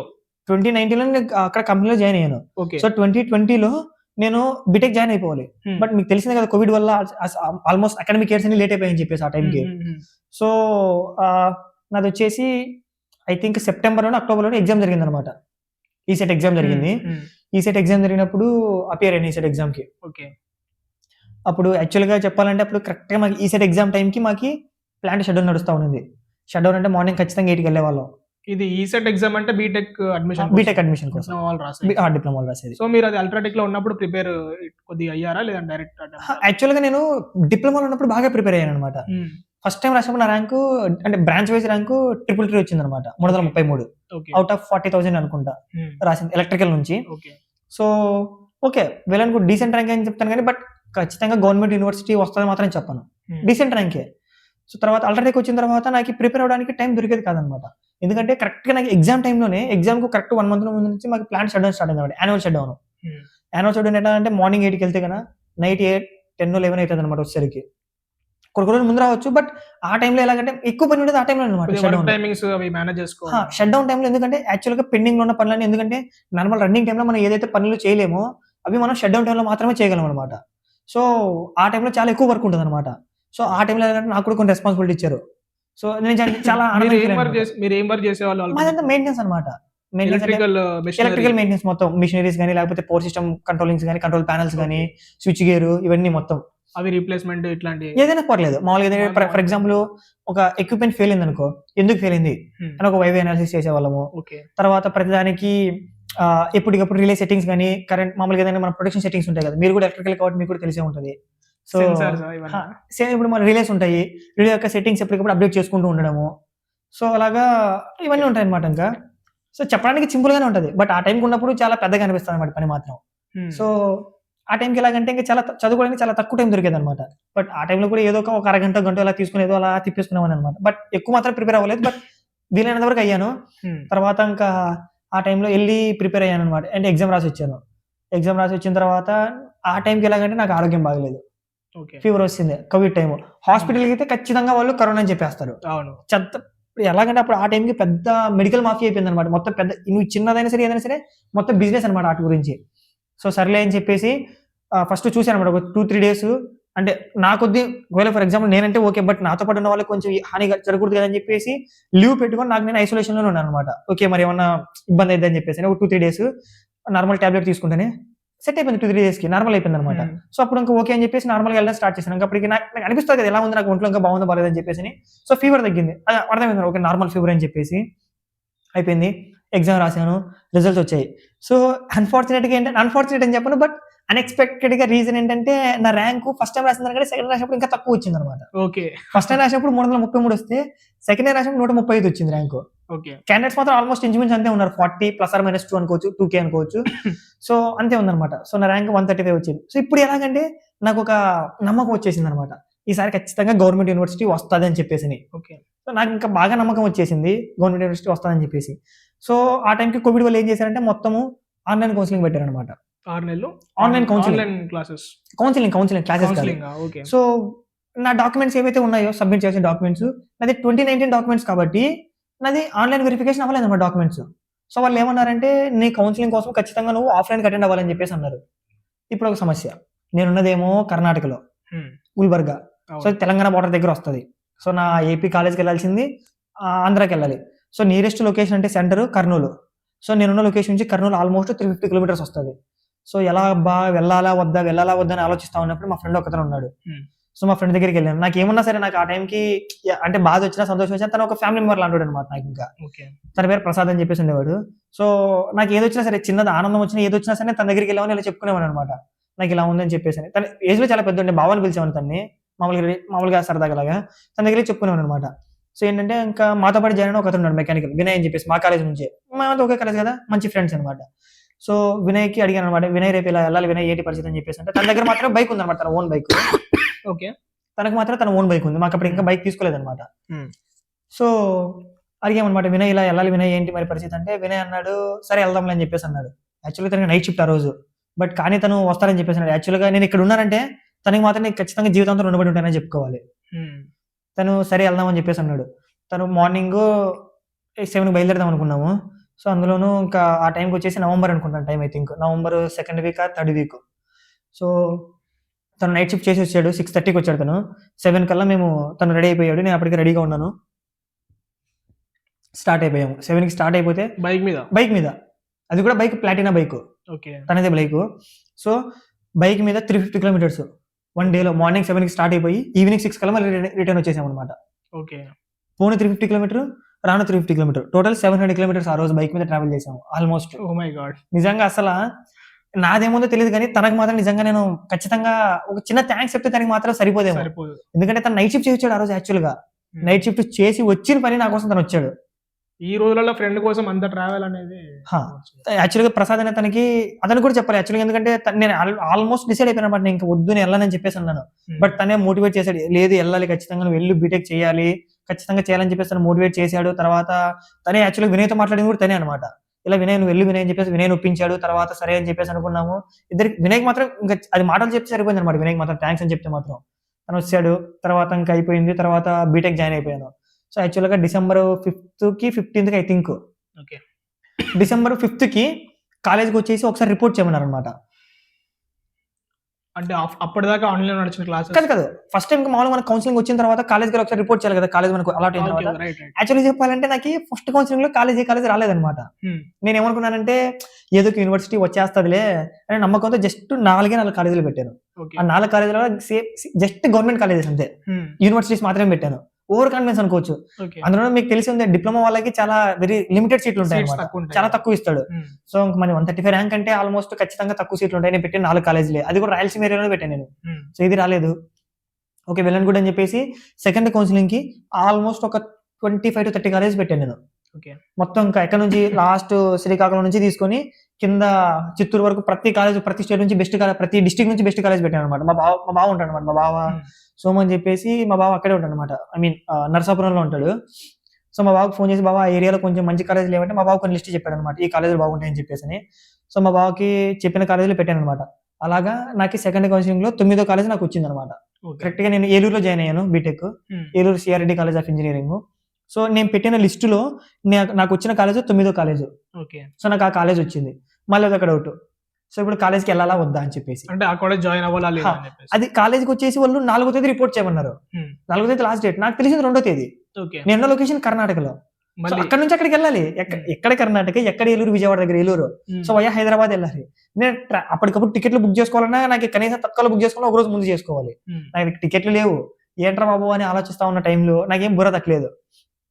నేను కాలేజ్కి డిపార్ట్మెంట్ హెడ్కి ఫోన్ చేశాను అనమాట. నాకు ఎవరైతే అతను ఫోన్ చేశాడో కాలేజ్ నుంచి, బాబు ఇలా మీరు రిపోర్ట్ చేయాలని చెప్పేసి నేను అతనికి ఇలా చెప్పాను అనమాట. యాక్చువల్ నా సిచ్యువేషన్ చెప్పాను. నా సిచ్యువేషన్ చెప్తే అతను అన్నాడు, ఒకసారి మీరు హెచ్ఓడితో మాట్లాడండి బాబు అని చెప్పేసి. హెచ్ఓడితో మాట్లాడాను. హెచ్ఓడి అన్నాడు, ఈ విషయంలో అయితే నేను ఏమి చేయలేను, ఎందుకంటే నీకు ఎక్కువ టైం ఇవ్వలేను. బట్ నేను చేయగలిగింది ఏంటంటే, మీకు 4వ తేదీ లాస్ట్ డేట్ ఇచ్చారు కదా, సో నేను మీకు 5వ తేదీ మధ్యాహ్నం వరకు మీకు టైం ఇవ్వగలను. సో మీరు 5వ తేదీ వచ్చి కానీ మీరు రిపోర్ట్ చేయండి అని చెప్పేసి అన్నాడు అనమాట. ఓకే, ఒక హాఫ్ డే ఎక్స్ట్రా దొరికింది. అప్పటికప్పుడు చూసాను అనమాట పాసిబిలిటీస్ ఏంటా అని చెప్పేసి. సో నేను హైదరాబాద్ నుంచి విజయవాడకి టికెట్ బుక్ చేసుకున్నాను. నాకు ట్రైన్ టికెట్ దొరికింది ఆ టైంకి. నెక్స్ట్ హైదరాబాద్కి వెళ్ళడానికి టికెట్ బుక్ చేసుకున్నాను. సో హైదరాబాద్ అలా కనెక్టింగ్ ట్రైన్లో బుక్ చేసుకున్నాను. మా బావకి చెప్పాను, బావ ఇలాగా ఇది పరిస్థితి బావ అని చెప్పేసి. సో మా బావ వచ్చాడనమాట ఏలూరు నా కోసం వచ్చేసి, ముందే రూమ్ తీసుకుని రెడీగా ఉన్నాడు. నన్ను పికప్ చేసుకున్నాడు వచ్చి మా బావ. పికప్ చేసుకుని అక్కడ రూమ్కి వెళ్ళాము. తర్వాత మార్నింగ్ కాలేజ్ చూసుకొని మళ్ళీ మా బావ నన్ను స్టేషన్లో వదిలిపెట్టేసి మళ్ళీ రిటర్న్ వెళ్ళిపోవాలి కదా. సో వెళ్ళిపోవడానికి మా బావ వచ్చాడు. తర్వాత నన్ను వదిలిపెట్టేసి వెళ్ళిపోయాను, మళ్ళీ ప్లాంట్కి వచ్చేసాను. మా బావ మళ్ళీ రిటర్న్ వెళ్ళిపోయాడు. తర్వాత ఏమన్నారంటే కాలేజ్ వాళ్ళు క్లాసులు ఒక 20-25 డేస్ వరకు ఆన్లైన్లో జరుగుతాయి, నెక్స్ట్ ఆఫ్లైన్ క్లాసులు ఎప్పటి నుంచి స్టార్ట్ అవుతాయి అనేది మేము ఇన్ఫార్మ్ చేస్తామని చెప్పేసి అన్నారనమాట. ఓకే వెళ్ళండి గుడ్. తర్వాత నేను ఇంకా ప్లాంట్లో ఉండి జస్ట్ క్లాసులు జస్ట్ ఓపెన్ చేసి పెట్టామంటే, మీరు జాయిన్ అయినా బీటెక్ జాయిన్ అయినా కూడా ఇంకా మీరు జాబ్ లోనే ఉన్నారు, ఇంకా రిజైన్ పెట్టలేదు నేను. అంటే మనకు కన్ఫర్మేషన్ ఇవ్వలేదు కదా వాళ్ళు, ఆన్లైన్ ఆఫ్లైన్ అని చెప్పి. ఆన్లైన్ అన్నారు. సో ఆన్లైన్ అన్నప్పుడు నేను ఎలాగో డే టైంలో వర్క్ చేసుకుంటాను, ఈవినింగ్ టైం ఏదో సబ్జెక్ట్ ఉన్నాయో దాన్ని నేను బుక్లు ఎలాగో ఆన్లైన్ పీడిఎఫ్ దొరికేస్తాయి, లేదా యూట్యూబ్ లో రిసోర్సెస్ దొరికేస్తాయి. సో ప్యారల్ గా చదువుకుంటూ ఉంటాను. సో నాకు అలా చేసుకుంటూ ఉన్నాను అనమాట. సో అలాగా ఒక 25 డేస్ అలా గడిచాయి. ఐ మీన్ December 5 అంటే ఒక 20 డేస్ గడిచాయి. December 25 అనుకుంటా, కరెక్ట్ 1 వీక్ ముందు చెప్పారు. సో Jan 1 లేదా 2 నుంచి Jan 2 అనుకుంటా నుంచి ఆఫ్లైన్ క్లాసెస్ స్టార్ట్ అవుతాయని చెప్పేసి. Okay well and good. నేను ఫస్ట్ కాలేజ్కి వెళ్ళింది అఫీషియల్ గా మాట్లాడుకుంటే నైట్ 12 తర్వాత వెళ్ళాను కాలేజ్కి. సో అంటే Jan 1 అయిపోయింది అనమాట అది. సో ఫస్ట్ ఆ రోజు కాలేజ్కి వెళ్ళాను, హాస్టల్లో ఉన్నాను. అక్కడికి వెళ్ళి రిపోర్ట్ చేసిన వాట్సాప్ ఇలాగ హాస్టల్ ఇప్పుడు వచ్చాను అంటే వాళ్ళు ఏదో రూమ్ ఇచ్చారు, ఆ రూమ్ లో ఉన్నాను. తర్వాత అక్కడ కొద్ది రోజులు బాగా ఫ్రెండ్స్ అయిపోయారు. అంటే నేను ప్లాంట్ ఉన్నప్పుడు ఏం చేసామంటే జస్ట్ క్లాస్లో అటెండ్ అయ్యాను, ఆన్లైన్ క్లాస్ లాగిన్ అయ్యేవాడిని, జస్ట్ పాకెట్లో రికార్డ్ పెట్టేవాను అనమాట. రికార్డ్ పెట్టేసి పాకెట్లో పెట్టుకునేవాడిని. నార్మల్ టైం దొరికినప్పుడు అలా మళ్ళీ ఆ క్లాస్లో ఏం చెప్పానో చూసేవాను అనమాట, రికార్డింగ్ లెక్చర్స్. అలాగే అయిపోయింది. సో Jan 1 నుంచి నేను లీవ్లు పెట్టుకున్నాను అనమాట. అప్పటి వరకు నేను లీవ్ తీసుకోలేదు ఎక్కువ ఒకేసారి. బట్ నేను Jan 1 నుంచి లీవ్ తీసుకుని ఒక 15 డేస్ లీవ్ తీసుకొని వచ్చాను అనమాట ఇక్కడికి. అంటే జాబ్ నుంచి లీవ్ తీసుకొని కాలేజ్కి వచ్చాను. కాలేజ్కి వచ్చిన తర్వాత ఇంకా సంక్రాంతి హాలిడేస్ ముందు వరకు ఉన్నాను. సో అప్పుడు వాళ్ళు అన్నారు, వాళ్ళు అప్పటికి కూడా కన్ఫర్మ్ చెప్పలేదు అనమాట. తర్వాత కూడా మళ్ళీ సంక్రాంతి తర్వాత మేబీ ఆన్లైన్ ఉండొచ్చు, ఆఫ్లైన్ ఉండొచ్చు అన్నారు. సో అందుకు మరి వరకు రిజైన్ పెట్టడం అని చెప్పేసి నేను ఉన్నాను. ఇంకా జస్ట్ ఒక హోప్ తో ఉన్నాను అనమాట, ఏం జరిగితే తర్వాత ప్లాన్ ఫాలో అవుదాం అని చెప్పేసి. ఇంకా వాళ్ళు అన్నారు నెక్స్ట్ ఆఫ్లైన్ స్టార్ట్ అయితే క్లాసులు అని చెప్పేసి. ఓకే నేను అటు నుంచి సంక్రాంతి హాలిడేస్ లో ఏం చేశాను, ఇక్కడ నుంచి ఫస్ట్ మా అక్క వాళ్ళ ఊరికి వెళ్ళాను. చెప్పాను మా బావ అక్కడే ఉంటానని చెప్పేసి వాళ్ళ దగ్గరికి వెళ్ళాను. ఒక 2-3 డేస్ ఉన్నాను. అక్కడ నుంచి ప్లాంట్కి వెళ్ళిపోయాను. ప్లాంట్కి వెళ్ళిపోయి రిజైన్ పెట్టేశాను. రిజైన్ పెట్టేసి మాకు 1 మంత్ నోటీస్ పీరియడ్ ఉంటుంది. సో ఆల్మోస్ట్ Jan 14 అనుకుంటా, ఐ థింక్ Jan 14 రిజైన్ పెట్టేశాను నేను. సో Feb 14 లాస్ట్ డేట్ అనమాట నాకు. సో అలాగా రిజైన్ పెట్టేసిన తర్వాత సో అలాగా మొత్తం న్యూ డ్యూస్ అని తీసుకున్నాను. తర్వాత అయిపోయింది. తర్వాత మళ్ళీ కాలేజ్కి వచ్చాను. మళ్ళీ నా దగ్గర ఏదైతే లీవ్స్ ఉన్నాయో ఆ లీవ్స్ పెట్టేసి అప్లై చేసి మళ్ళీ నేను కాలేజ్కి వచ్చాను అనమాట. సో మళ్ళీ Feb 14 నాకు last date, last working day. So Feb 14 ఒక 2-3 డేస్ ముందే లేసి మొత్తం అన్ని క్లియర్ చేసుకొని మళ్ళీ రిటర్న్ వచ్చాను అనమాట. ఇంకా ఎక్కడికి? ఏలూరుకి వచ్చేసాను, ఇంకా కాలేజ్కి వెళ్ళిపోయారు. కాలేజ్కి వచ్చేసాను. హ్మ్. సో అలా ఇంకా సెమిస్టర్ స్టార్ట్ అయిపోయింది. ఏప్రిల్కి సెమిస్టర్ అయిపోయింది. ఏప్రిల్ తర్వాత నుంచి నెక్స్ట్ సెమిస్టర్ క్లాసెస్ అన్ని ఆన్లైన్ ఉంటాయని చెప్పేసి అన్నారు. సో మళ్ళీ మా అక్క ఊళ్ళకి వెళ్ళాను. అప్పుడు మళ్ళీ సెకండ్ వేవ్ వచ్చింది అనమాట కోవిడ్. హ్మ్. సో కొన్ని రోజులు అక్కడ ఉన్నాను. తర్వాత ఇంకా అలాగే second year, third year just చాలా లైట్గా అయిపోయింది అనమాట. అంటే గేట్కి ప్రిపేర్ అయ్యేవాడిని, బట్ నాది 23 తర్వాత గేట్ అవ్వలేదు. హ్మ్. తర్వాత ఇంకా బీటెక్ చాలా చెప్పాలంటే చాలా సింపుల్గా అయిపోయింది. అది డిప్లొమాలో ఉన్న ఇన్ఫ్లుయెన్స్ బాగా ఎంజాయబుల్ మూమెంట్ అంటే డిప్లొమా డ్యూరేషన్. బీటెక్లో చెప్పుకునేంత డ్యూరేషన్ ఏం లేదు. జస్ట్ ఇంకా ఎక్కువ అయితే కాలేజీలో ఉండేవాడిని, లేదా బీటెక్‌లో ఏమైపోయిందంటే కోవిడ్ వల్ల ఎక్కువ కాలేజీలో ఉండే టైం చాలా తక్కువ. హ్మ్. నేను ఇంటికి వచ్చానంటే కన్నా అట్లీస్ట్ ఒక మినిమం ఒక 20-30 డేస్ మాత్రం వెళ్ళేవాడిని కాదనమాట. హ్మ్. ఇంటికి చాలా రేర్గా వస్తాను. వస్తే మాత్రం ఇన్ని రోజులు మాత్రం ఖచ్చితంగా ఇంటి దగ్గరే ఉంటాను. వెరీ రేర్ అంటే నేను జనరల్గా నాకు ఒక 1 వీక్ సెలవు వచ్చింది అనుకో, నేను ఏం చేస్తాను మా అక్క ఊళ్ళకి వెళ్ళిపోతాను అనమాట. అక్కడ నుంచి చాలా దగ్గర అనమాట మా అక్క ఊళ్ళో. ఓకే. మా అక్క వాళ్ళు ఉండే ప్లేస్ యాక్చువల్గా అక్కడ ఉంటారు, బట్ ఊరు మాత్రం మా ఊరి దగ్గరే వాళ్ళు ఉండేది అక్కడ. సో వాళ్ళ దగ్గరికి వెళ్ళిపోయాను అనమాట నేను. సో అలాగా జరిగిపోయింది. బీటెక్ అయిపోయింది. 23 పాస్ అవుట్ బీటెక్. తర్వాత ఇంకా మళ్ళీ 23 తర్వాత 23 గేట్ రాశాను, అపియర్ అయ్యాను. మీరు బీటెక్ తర్వాత మళ్ళీ ప్లేస్‌మెంట్స్ గాని వీటికి వెళ్ళలేదా? అంటే బీటెక్లో ఉన్నప్పుడు ప్లేస్మెంట్స్కి అపియర్ అయ్యాను అనమాట. ఓకే. 2 కంపెనీస్కి వచ్చాయి నాకు. 2 కంపెనీస్ ప్లేస్మెంట్స్ వచ్చాయి. Same 3.6 package. నేను ఎక్కడైతే డిప్లొమా తర్వాత ఆపానో, యాక్చువల్గా చెప్పాలంటే డిప్లొమా తర్వాత నేను జాయిన్ అయిన తర్వాత ఫస్ట్ ట్రైనింగ్ డ్యూరేషన్ 3.5, ట్రైనింగ్ తర్వాత 4 LPA. సో యాక్చువల్గా చెప్పాలంటే నేను లీవ్ అయ్యే టైంకి నా ప్యాకేజ్ 4 LPA. ఓకే. సో ఎందుకు నేను అంటే ఇప్పుడు నేను బీటెక్ తర్వాత వచ్చిన కంపెనీలకి డిప్లొమా తర్వాత వదిలేసిన జాబ్ కంటే ఇంకా తక్కువ ఉంది. హ్మ్. ఎందుకు వెళ్ళను దానికి? నేను వెళ్ళలేదు అనమాట. అందుకని చెప్పేసి నేను వెళ్ళలేదు ఫస్ట్ థింగ్. ఓకే, నేను డిసైడ్ అయిపోయాను అనమాట, గేట్ రాయాలి, ఎంటెక్ చేద్దాం, ఇంకొద్దు. మళ్ళీ ఆల్రెడీ మనం హైయర్ స్టడీస్ మీద ఇంట్రెస్ట్ ఉండే బీటెక్ డిప్లొమా తర్వాత జాబ్ వదిలేసి బీటెక్ వచ్చాం. సో చదువుదాం, మాక్సిమం ఎంతవరకు పాసిబుల్ వీలైతే అంతవరకు చదువుదాం. ఎంటెక్ అట్లీస్ట్ ఎంటెక్ అయితే చదువుదాం, ఒక మినిమం డిగ్రీ మన దగ్గర అయితే ఉండాలి అని చెప్పేసి ఒక ఉద్దేశంతోనే ఎంటెక్ చేయాలనుకున్నాను. సో గేట్ రాశాను. తర్వాత 23 గేట్ రాశాను, బట్ అస్సలు అవ్వలేదు. నా మార్కులు వచ్చేసి 20, కనీసం పాస్ కూడా అవ్వలేదంటే. అది ఇమ్మీడియేట్ బీటెక్ తర్వాత ఎంబడే రాసారా? బీటెక్ ఫైనల్ ఉన్నప్పుడు అప్లై అయ్యాను. సో బాగా చదివాను యాక్చువల్గా చెప్పాలంటే. బాగా చదవడం అంటే టైం ఎక్కువ స్పెండ్ చేశాను. యాక్చువల్గా క్లాసులు కూడా బాగా అటెండ్ అయ్యాను కదనమాట. మోస్ట్లీ లైబ్రరీలో స్పెండ్ చేసేవాడిని, చదువుకునేవాడిని. ఇది ఎక్కడ నుంచి కోచింగ్ మెటీరియల్ కానీ ఇదంతా ఎక్కడ నుంచి? కోచింగ్ మెటీరియల్ అంటే యూట్యూబ్ సోర్సెస్ ఇవి అని చెప్పేసి అలాగే ప్రిపేర్ అయ్యాను అనమాట. టెక్స్ట్ బుక్లు చదివేవాడిని, బట్ అవ్వలేదన్నమాట. ఎందుకంటే ఎక్కడో చిన్న పాయింట్ మిస్ అయిపోయింది అనమాట. ఎక్కడో నాకు అర్థమైపోయింది. నాకు ఎగ్జామ్ రాసినప్పుడు ఒక కాన్ఫిడెన్స్ ఉంటుంది కదా మనలో, అంటే మన ఫుల్గా ప్రిపేర్డ్గా ఉన్నామా లేదా అని చెప్పేసి. సో ఆ కాన్ఫిడెన్స్ నాకు లేదనమాట 23కి అపీర్ అయినప్పుడు. ఓకే రాద్దాం, తర్వాత నెక్స్ట్ తర్వాత నెక్స్ట్ చూద్దాం, తర్వాత ఏంటంటే చూసుకున్నాము. తర్వాత అయిపోయింది, అవ్వలేదు. So well and good. తర్వాత కొంచెం బాగా ఫీల్ అయ్యాను అనమాట. అంటే ఫీల్ అవ్వడం అంటే ఎక్కువ ఫీల్ అవ్వలేదు, ఎందుకంటే నాకు రిజల్ట్ ముందే తెలుసు.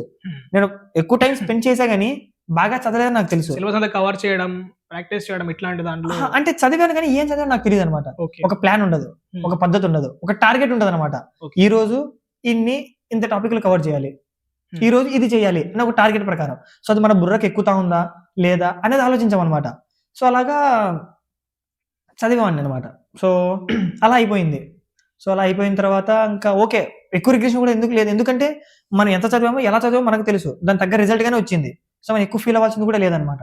సో 1 year డ్రాప్ తీసుకున్నాను. సో తర్వాత పీడబ్ల్యూ ఆన్లైన్ కోచింగ్ జాయిన్ అయిపోయాను ఫిజిక్స్ వల్ల. సో మే వరకు సెమిస్టర్ నడిచింది. యాక్చువల్లీ చెప్పాలంటే మే తర్వాత ఇంటికి వెళ్ళాను. సో ఇంటికి వెళ్తే ఒక జూన్ సెకండ్ వీక్లో నేను బెంగళూరు వెళ్ళిపోయాను అనమాట. మా ఫ్రెండ్స్తో పాటు ఉండే, సరే ఇంటి దగ్గర ఎలాగో చదువుకోలేం కదా, అట్లీస్ట్ అక్కడికి వెళ్ళాను కొంచెం చదువుకుందాం అని చెప్పేసి. సో జూలై, ఆగస్టు 2 నెలలు అక్కడ ఉన్నాను. నాకు ఇంకెందుకు ఆ వాతావరణం నచ్చలేదు అనమాట. అంటే బెంగళూరు బాగా కూల్గా ఉంటుంది అనమాట. అంటే ఇక్కడంటే ఇంకా కూల్గా ఉంటుంది అనుకోవచ్చు, బట్ బెంగళూరు కొంచెం మా ఊరితో పోల్చి కూడా కొంచెం కూల్గా అనిపించింది అనమాట. అయితే మీరు ఎందుకు వెళ్ళారు మీ ఫ్రెండ్స్ రూమ్ కి? అంటే చదువుకుందాం అని చెప్పేసి? అంటే జస్ట్ వాళ్ళు కోచింగ్ అంటే మామూలుగా జాబ్ కోసం ట్రైనింగ్ తీసుకుంటూ ఉన్నారు. సో నేను ఎలాగో చదువుకుంటూ ఉన్నాను. ఇంటి దగ్గర ఉంటే కొంచెం మనకు తెలుసు అనమాట, ఇంటి దగ్గర ఉంటే చదవం అని చెప్పేసి ఒక ఇది మైండ్ లో ఫిక్స్ అయిపోయింది అనమాట, ఒక పాయింట్. సో అందుకని చెప్పేసి వెళ్ళిపోదాము ఇంటి, ఎందుకంటే ఆల్మోస్ట్ ఇంటి దగ్గర 2 months 1.5 months ఉన్నాను అనమాట. మే 2nd or 3rd ఇంటికి వచ్చాను. అప్పటి నుంచి జూన్ 2nd వరకు ఇంటి దగ్గరే ఉన్నాను, బెంగళూరు వెళ్ళేంత వరకు. చదివింది ఏమీ లేదు అసలు. ఆల్రెడీ ఒకసారి గేట్ రాసాము, అపియర్ అయ్యాము, అది పోయిందని తెలుసు. ఇప్పుడు చేతిలో బీటెక్ అయిపోయిన తర్వాత జాబ్ లేదని తెలుసు. నెక్స్ట్ ఎంటెక్ ఎంత ఇంపార్టెంటో తెలుసు. దాని ఎంటెక్ జాయిన్ అవ్వాలంటే గేట్ ఎంత ఇంపార్టెంటో తెలుసు. ఆల్రెడీ మీరు మేలో ఇంటికి వచ్చారు, జూన్ అయిపోతుంది, ఫిబ్రవరిలో ఎగ్జామ్ ఉంటది. అయినా కూడా ఆ టెన్షన్ అనేది మైండ్ లో ఏది లేకుండా ఇంటి దగ్గర ఉన్నాం కాబట్టి, ఐపీఎల్ మ్యాచ్లు ఒకటి, ఆల్మోస్ట్ ఇంటి దగ్గర ఇంకా ఆ టైంలో సెలవు టైంలో పిల్లలందరూ వస్తారు, ఇంకా మా బామర్దిలో వచ్చారు, వాళ్ళతో ఆడుకోవడాలు తిరగడాలు ఇవే సరిపోతా ఉన్నాయి అనమాట. సో ఇంకా వెళ్దామని చెప్పేసి బెంగళూరుకి వెళ్ళిపోయాను మా ఫ్రెండ్స్తో పాటు. బెంగళూరుకి వెళ్ళిపోయిన తర్వాత ఓకే బెంగళూరు డేస్ బాగానే ఉన్నాయి. బట్ ఏంటంటే నాకు ఆ వాతావరణం కొంచెం సెట్ అయ్యేది కాదనమాట. ఓకే. మనిషికి యాక్టివ్నెస్ వచ్చేది కదా ఫస్ట్ థింగ్. ఆ బెంగళూరులో ఆ వాతావరణం వల్ల చల్లగా ఉండడం వల్ల. సో ఇంకా అవ్వదని చెప్పేసి నేను ఇంటికి వచ్చాను. ఆగస్ట్ లాస్ట్కి ఇంటికి వచ్చాను.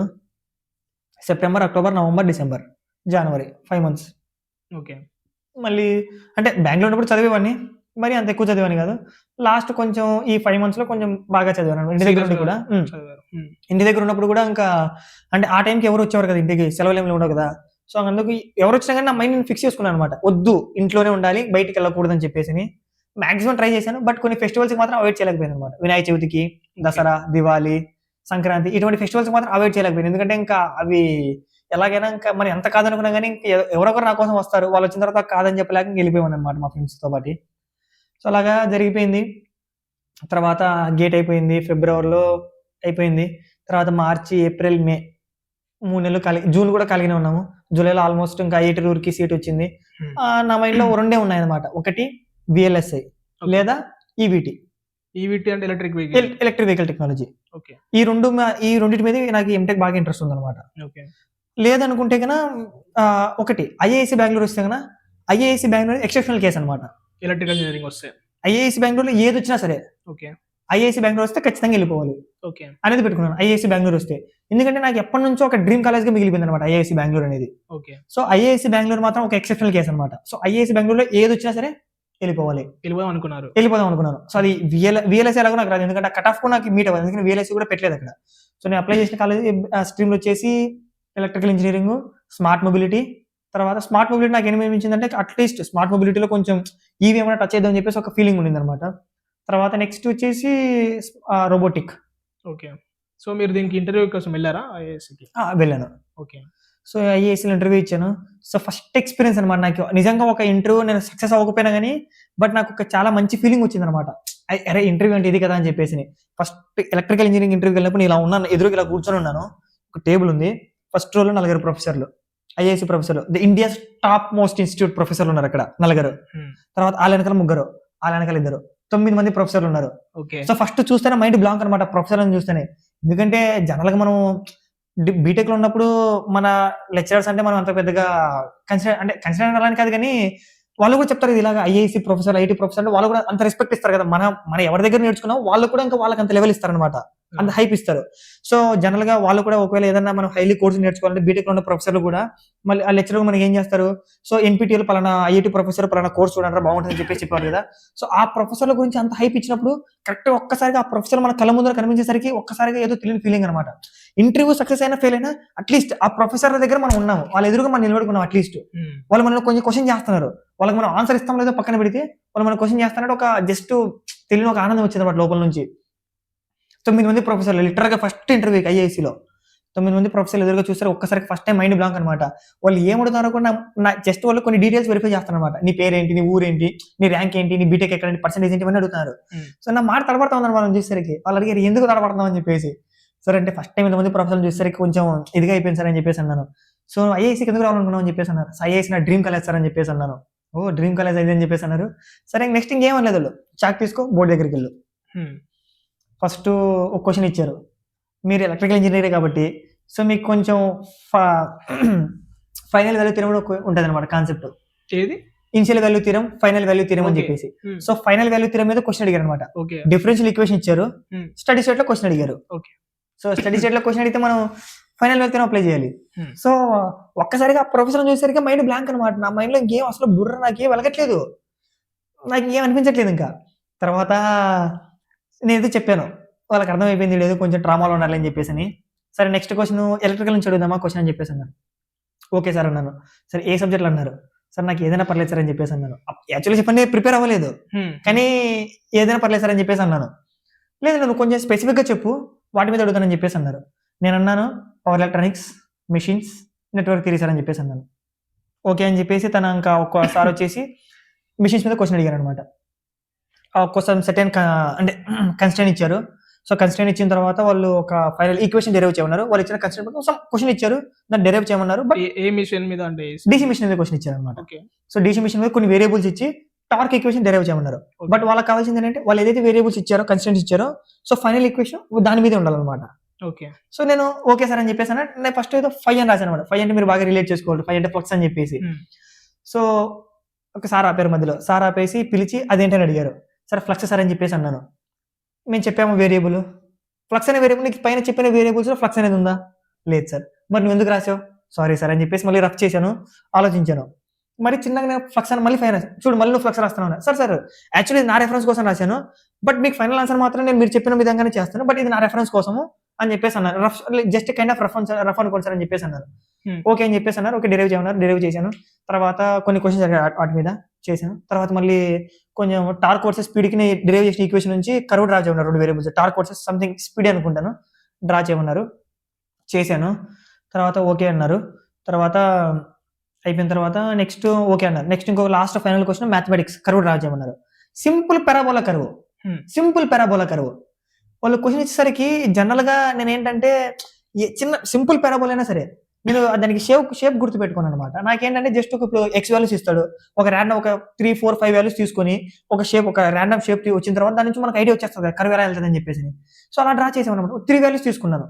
3 వాల్యూస్ తీసుకొని అలాగా జస్ట్ పెట్టానన్నమాట. కొన్ని వాల్యూస్ వచ్చాయి. సమ్ సెట్ ఆఫ్ ఎక్స్ వాల్యూస్‌కి సమ్ వాల్యూస్ వచ్చాయన్నమాట. Y values.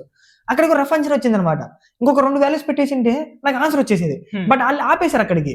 నీకు ఆన్సర్ వచ్చేసింది. నీకు కావాల్సిన పాయింట్లు వచ్చేసి నువ్వు డ్రా చేయొచ్చు అని చెప్పేసి అన్నారు. నాకు కన్ఫ్యూజన్ ఉంది. పారాబోలా లేకపోతే గాషియన్ కర్వ్ అని చెప్పేసి. ఇంకా సర్లే అని చెప్పేసి ఇంకా నాకు ఆలోచించుకునే టైం ఇవ్వట్లేదు వాళ్ళు. టైం అయిపోయింది తొందరగా అంటున్నారు. ఇంకొక పాయింట్ తీసుకున్నారు. లేదు నువ్వు యువర్ నాట్ అలౌడ్ అన్నారు. సర్లే అని చెప్పేసి గాషియన్ అని చెప్పేసి చెప్పానన్నమాట. తర్వాత బయటకు వచ్చి చూస్తే ఇంకో 2 పాయింట్లు పెట్టి చూస్తే పారాబోలా కర్వ్ వచ్చింది. నాకు ఆన్సర్ అప్పటికి రెండిట్లో లాస్ట్ ఫైనల్ కన్ఫర్మేషన్ 2 వచ్చాయి. అయితే గాషియన్ లేదా పారాబోలా. ఓకే. సో రెండిట్లో అక్కడ వాళ్ళ ముందు హిట్ అండ్ టైల్ వేసాను అనమాట. అది తప్పు. బయటకు వచ్చిన తర్వాత ఇంకో 2 పాయింట్లు నేను అనాలిసిస్ పెట్టుకొని చేస్తే అది పారాబోలా వస్తా ఉంది. ఏం చేస్తాం? వాళ్ళు నన్ను చేయనివ్వలేదు. తొందర పెట్టారు. ఇంకా సర్లే అని చెప్పేసి నాకు కన్ఫర్మ్ వచ్చింది. ఓకే ఇంక ఇది అవ్వదని చెప్పేసి లైట్ తీసుకున్నాను. ఎంతసేపు జరిగింది ఐఏఎస్‌లో అది ఎలక్ట్రికల్ ఇంజినీరింగ్? అంటే జస్ట్ 3 క్వశ్చన్స్ అడిగారు. 2 మ్యాథమెటిక్స్ మీద అంటే మ్యాథ్స్ ని ఎలక్ట్రికల్ రిలేట్ చేస్తూ ఒక క్వశ్చన్, ఒకటి కంప్లీట్ ఎలక్ట్రికల్ క్వశ్చన్, ఇంకొకటి కర్వ్ డ్రా చేయమని అడిగారు. సో మోస్ట్లీ అడుగుతారని చెప్పేసి మనకి అప్పటికి తెలియదు కదా. యూట్యూబ్ వీడియోలు ఏం ఫాలో అవ్వము. జస్ట్ మనం ఏంటంటే మనల్ని మన పెద్ద తోపు అనుకొని మనం నేర్చుకుంటే ఏదైనా సాధిస్తాము ఇవన్నీ ఎందుకని చెప్పేసి ఆ ట్రామాలో వెళ్ళామన్నమాట. జస్ట్ సరే మన ఇన్నాళ్ళు చదివాము మళ్ళీ కొత్తగా ఏం చదువుతుంది దానికి అని చెప్పేసి అదొక ఫీలింగ్ తెలియను. బట్ అవ్వలేదు. నెక్స్ట్ స్మార్ట్ మొబిలిటీకి అనమాట. ఇది బాగా ఇంట్రెస్టింగ్ ఉంటుంది. స్మార్ట్ మొబిలిటీకి వెళ్ళాను. బట్ అక్కడ మాత్రం ఇద్దరు ప్రొఫెసర్లు ఉన్నారు. ఒక ప్రొఫెసర్ వచ్చేసి మెకానికల్ డిపార్ట్మెంట్ ప్రొఫెసర్, ఇంకొక ప్రొఫెసర్ ఎలక్ట్రికల్ డిపార్ట్మెంట్ ప్రొఫెసర్. ఏదైతే నన్ను సెకండ్ మన ఎలక్ట్రికల్ ఇంజనీరింగ్ ఇంటర్వ్యూలో ఆ మిషన్ మీద క్వశ్చన్ ఇచ్చాడో ఆ ప్రొఫెసర్ అక్కడ ఉన్నాడు అనమాట. సో అతను నన్ను గుర్తుపట్టాడు. నేను అతన్ని గుర్తుపట్టాను. తర్వాత నన్ను ఫస్ట్ ఇంటర్వ్యూ ప్యానల్కి వెళ్తే చూసి నవ్వాడు అనమాట. నేను నవ్వాను. తర్వాత అతను అన్నాడు సరే ఈ రోజు ఏ టాపిక్ మీద అడుగుదామని చెప్పేసి అన్నాడు. నేను మళ్ళీ మిషన్స్ పవర్ ఎలక్ట్రానిక్స్ అన్నాను. ప్రతిసారి అదేనా లాస్ట్ టైం మిషన్ చేసాం కదా ఇప్పుడు కొంచెం కొత్తగా చేద్దాం అనే అన్నాడు. అతను గుర్తుపట్టాను నేను. సో లాస్ట్ టైం మిషన్ చేసాం కదా ఇప్పుడు కొంచెం కొత్తగా చేద్దాం అన్నాడు. ఓకే సార్ అన్నాను. తర్వాత మామూలుగా మనకి అనలాగ్ లో జీరో డయోడ్ ఇచ్చేసి వోల్టేజ్ రెగ్యులేషన్ ప్రాబ్లమ్స్ ఉంటాయి కదంటే మనం లోడ్ రెసిస్టర్స్ తర్వాత సోర్స్ రెసిస్టెన్స్ అంటే రెసిస్టర్ వాల్యూస్ ని డిజైన్ చేయాలి మనము.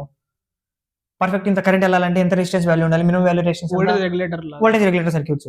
సో వాటి మీద ఇచ్చేసి సర్క్యూట్ కనుక్కున్నాను అయిపోయింది. తర్వాత నెక్స్ట్ ఇంకొక ప్రొఫెసర్ వచ్చేసి సేమ్ ఇలాగే సింక్ ఫంక్షన్ ఇచ్చాడు. సింక్ ఫంక్షన్ ఇచ్చేసి కర్వ్ డ్రా చేయమన్నాడు. చేశాను. తర్వాత ఆ సింక్ ఫంక్షన్ లో కొంచెం మోడిఫికేషన్ చేశాడు అనమాట. ఎలా వస్తాయి డ్రా చేయమన్నాడు. చేశాను. ఆ రోజున ఎంత హ్యాపీ అంటే నాకు ఆ ఫస్ట్ రోజు ఉన్న ఫీలింగ్ సెకండ్ రోజుకి లేదనమాట. ఫస్ట్ రోజు ఏదైతే భయపడ్డాను అంతమంది చూసిన తర్వాత సెకండ్ రోజు లేదు. ఎందుకంటే ఆల్రెడీ ఒక ఇంటర్వ్యూ అయిపోయింది కాబట్టి సెకండ్ డేకి ఏమవుతుందని చెప్పేసి ఒక ఫీలింగ్ వచ్చింది. తర్వాత నెక్స్ట్ అడిగిన క్వశ్చన్కి రెండింటికి ఆన్సర్ చెప్పాను. ఇంకొకటి ఏంటంటే ఆ ప్రొఫెసర్ నన్ను గుర్తుపట్టాడు యాక్చువల్గా. సో నాకు అది చాలా హ్యాపీగా అనిపించింది అనమాట. అరే ప్రొఫెసర్ మనల్ని గుర్తుపెట్టుకోవడం ఏంటి, అది ఇప్పుడు 2 రోజుల క్రితం జరిగిన ఇంటర్వ్యూ అది. సో గుర్తుపెట్టుకోవడం ఏంటి, ఖచ్చితంగా ఈ ఇంటర్వ్యూ అయిపోతుందని చెప్పేసి మా ఫ్రెండ్స్కి ఫోన్ చేసి ఫస్ట్ బయటకు వస్తే మా ఫ్రెండ్స్కి ఫోన్ చేసి ఇదే చెప్పాను. అరే ఈ రోజు ఇంటర్వ్యూలో జరిగిందిరా, నాకు చాలా హ్యాపీగా అనిపించింది. సో నాకు ఎందుకు ఈ ఇంటర్వ్యూ అయిపోతుందని చెప్పేసి అనిపిస్తా ఉంది. ఎందుకంటే వాళ్ళు అడిగిన క్వశ్చన్లో నేను చెప్పేశాను, అంతకంటే ఎక్కువ నన్ను ప్రొఫెసర్ గుర్తుపట్టారని చెప్పేసి అన్నాను అనమాట. తర్వాత ఇంకా లాస్ట్ రోబోటిక్స్ ఇంటర్వ్యూ ఉంది అనమాట. రోబోటిక్స్ ఇంటర్వ్యూ చాలా లైట్ అనమాట. చాలా లైట్ అంటే బీటెక్ ప్రాజెక్ట్ గురించి అడిగారు. బీటెక్ ప్రాజెక్ట్ మీద పెద్దగా ఇన్వాల్వ్మెంట్ లేదు, ఎందుకంటే గేట్ ప్రిపేర్ అయితే ఉన్నాను. సో మా ప్రాజెక్ట్ బ్యాట్మెట్స్ చేశారు. సో నా ప్రాజెక్ట్ మీద పెద్దగా ఐడియా లేదనమాట. సో అలా ఇంకా దాని మీద నాకు పెద్దగా ఐడియా లేదని చెప్పేసి అన్నాను. లైట్ తీసుకునే వాళ్ళు కూడా. తర్వాత మ్యాథమెటిక్స్ మీద కొన్ని క్వశ్చన్స్ ఇచ్చారు. తర్వాత లీనియర్ ఆల్జీబ్రా మనకు వెక్టర్ స్పేస్ ఉంటుంది కదా. సో వెక్టర్ స్పేస్ మీద క్వశ్చన్స్ అడిగారు అనమాట. సో ఇంటర్వ్యూ అడిగే టైంలో నేను ఆన్సర్ దానికి కొంచెం కన్ఫ్యూజ్ అయ్యాను. 2D వరకు చెప్పాను, 3D క్వశ్చన్స్ కన్ఫ్యూజ్ అయ్యాను అనమాట. రిటర్న్ వెళ్ళిపోయేటప్పుడు జస్ట్ నాది లాస్ట్ అనమాట. లాస్ట్ మెంబర్ నేను, నా తర్వాత ఎవరు లేరు నాకు తెలుసు అనమాట. లాస్ట్ నేనే. మళ్ళీ గుర్తొచ్చిందా? లేదు గుర్తు రావడం కదా వాళ్ళు ఇంటర్వ్యూ క్లోజ్ అన్నారు అనమాట, అయిపోయింది అన్నారు. జస్ట్ డోర్ దగ్గరికి వెళ్ళి వెనక్కి వచ్చేసి సరే యాక్చువల్గా ఇందాక మీరు ఈ క్వశ్చన్ ఇదే కదా ఆన్సర్ అని చెప్పాను. మరి ఇంటర్వ్యూ అయినప్పుడు ఏం చేస్తాను, నిద్రపోతా ఉన్నావు అని చెప్పేసి అన్నాడు, ఈ ఆన్సర్ చెప్పకుండా. సరే అంటే ఆ టైంలో కొంచెం కన్ఫ్యూజ్ అయ్యాను సార్ అని చెప్పేసాను. నువ్వు ఇప్పుడు ఏదైతే ఆన్సర్ చెప్పేది కరెక్టే, కానీ అది ఇంటర్వ్యూ నువ్వు కరెక్ట్ ఆన్సర్ చెప్పాను మాత్రం కన్సిడర్ చేసుకోము, ఎందుకంటే ఇంటర్వ్యూ టైంలో చెప్పాలి నువ్వు, ఇప్పుడు నీ ఇంటర్వ్యూ అయిపోయింది యాక్చువల్గా, నువ్వు బయటకు వెళ్ళిపోతున్నావు, ఇంటర్వ్యూ టైం అయిపోయింది కదా, ఇది కన్సిడర్ చేయమని చెప్పేసాను అనమాట. ఓకే సార్ పర్లేదు అని చెప్పి, ఎందుకంటే మనకి స్మార్ట్ మొబిలిటీ అని చెప్పేసి చాలా నమ్మకం ఉంది అనమాట. ఓకే సార్ పర్లేదు అని చెప్పేసి అన్నాను, బట్ ఎందుకు జస్ట్ ఆన్సర్ తెలుసుకోవాలి అన్న క్యూరియాసిటీ అందుకే అడిగానని చెప్పేసి అన్నాను. ఓకే వెళ్ళను కూడా యూ కెన్ గో అని చెప్పేసి అన్నారు. అయిపోయింది. తర్వాత ఐఏఎస్ ఇంటర్వ్యూ అయిపోయింది. తర్వాత బిహెచ్యూకి వెళ్ళాను.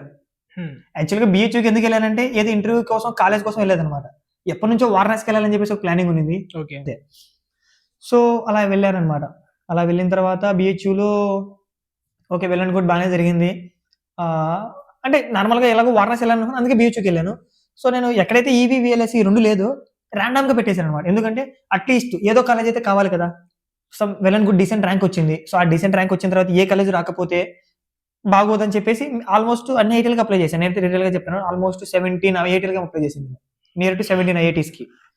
సో బిహెచ్యూకి వెళ్ళాను. బిహెచ్యూకి వెళ్ళిన తర్వాత ఇంకా అక్కడ ఐ థింక్ పవర్ సిస్టమ్స్ వచ్చింది అనుకున్నాను నాకు. సో ఎందుకంటే చెప్పాను ఎక్కడైతే ఈ రెండు లేవో అక్కడ ర్యాండమ్ గా పెట్టేశాను, అది ఏదో కాలేజ్ కావాలి కదా అన్నట్టు. దేని పెద్ద ఇంట్రెస్ట్ కూడా రెండింటి తప్ప. సో అలా చేశాను. యాక్చువల్గా ఐఐటి రూర్కి కూడా జస్ట్ రేపు లాస్ట్ డేట్ ఈ రోజు నైట్ అప్లై చేశాను నేను. ఓకే. ఆ రోజు నైట్ అప్లై చేశాను. జస్ట్ ఇంకొక 1 hour లో ఎక్స్పైర్ అవుతుంది అనగా దాని యొక్క డెడ్ లైన్ టైము. ఇక్కడ నేను ఫస్ట్ విఎల్ఎస్ ఏదో పెట్టాను, ఇవి ఇక్కడ 3rd or 4th ప్రిఫరెన్స్ పెట్టాను. తర్వాత మళ్ళీ ఒక గంట ముందు రీషఫుల్ చేశాను అనమాట. నేను మళ్ళీ నాకు ఎందుకు చేయాలనిపించింది తెలియదు, బట్ ఎందుకో చేయాలనిపించింది, చేశాను. రీషఫుల్ చేశాను, ఈవీని పైన పెట్టాను, ఓవరాల్ ట్రాక్ సెకండ్ పెట్టాను, విఎల్ఎస్ 3rd పెట్టాను. ఎందుకంటే అక్కడ విఎల్ఎస్ఐకి ఎలక్ట్రికల్ వాళ్ళకి ఎలిజిబుల్ అని చెప్పేసి ఆ బ్రోచర్ లో మెన్షన్ చేశాడు అనమాట. ఓకే. సో అది పాయింట్ గుర్తొచ్చి జస్ట్ ఒక గంట ముందు అన్ని రీషఫుల్ చేశాను అనమాట నేను. సో ఈవీని తీసుకొచ్చి పైన పెట్టేశాను. తర్వాత సెకండ్ లో పౌడర్ ట్రాక్స్ అలా పెట్టుకుంటూ వచ్చాను అనమాట. సో సెకండ్ రౌండ్ నాకు ఇది వచ్చింది. సెకండ్ రౌండ్ కి యాక్సెప్ట్ చేశాను. సో 3rd కి రిటైన్ చేసుకున్నాను, 4th కి యాక్సెప్ట్ చేశాను అనమాట. 2nd కి 3rd కి రిటైన్ చేసుకున్నాను, 4th కి యాక్సెప్ట్ చేశాను. అంటే చిన్న హోప్ ఏంటంటే ఇంకొకటి ఐఐటి మద్రాస్ కానీ లేదా ఐఐటి హైదరాబాద్ కానీ ఈ రెండిట్లో పవర్ ట్రాన్స్ వస్తే వెళ్దాము అని నాకు ఎందుకో చెప్పాను. మా బావ చెప్పాడు అనమాట. మా బావ ఎవరి ద్వారా కనుక్కున్నాడు. సో మద్రాసు హైదరాబాద్ లో పలానా వస్తే వెళ్ళొచ్చు కదా, బాగానే ఉంటుంది అని చెప్పేసి అన్నాడు. సో కొంచెం ఇన్వెస్టిగేట్ చేస్తే ఓకే పర్లేదని తెలిసింది. సో ఇంకా అక్కడ మళ్ళీ కాంప్రమైజేషన్ పెట్టుకున్నాను అనమాట. మద్రాస్ లో కానీ లేదా హైదరాబాద్ లో కానీ పవర్ ట్రాన్స్ వస్తే వెళ్దాము అని చెప్పేసి. బాంబేకి వచ్చే అవకాశం లేదు, ఎందుకు బాంబేకి ఇంటర్వ్యూ ఇవ్వలేదు. ఇంటర్వ్యూ ఉంది బాంబేకి, ఇంటర్వ్యూ కాల్ వచ్చింది బట్ వెళ్ళలేదు. ఢిల్లీకి ఇంటర్వ్యూ కాల్ వచ్చింది, వెళ్ళలేదు. తర్వాత ఖరగ్పూర్కి ఇంటర్వ్యూ కాల్ వచ్చింది, వెళ్ళలేదు. కాన్పూర్కి అలాగే ఇంటర్వ్యూ లేదు, కాన్పూర్కి మనకు వచ్చిన ర్యాంక్ రాలేదు. సో ఇంకా ఐఐటి హైదరాబాద్, ఐఐటి చెన్నై కోసం రెండింటికి వెయిట్ చేశాను, 4th రౌండ్ వరకు రాలేదు. సో ఇంకా సెకండ్ రౌండ్ లో నాకు రూర్కి వచ్చింది, IIT Roorkee VLSI EV technology వచ్చింది.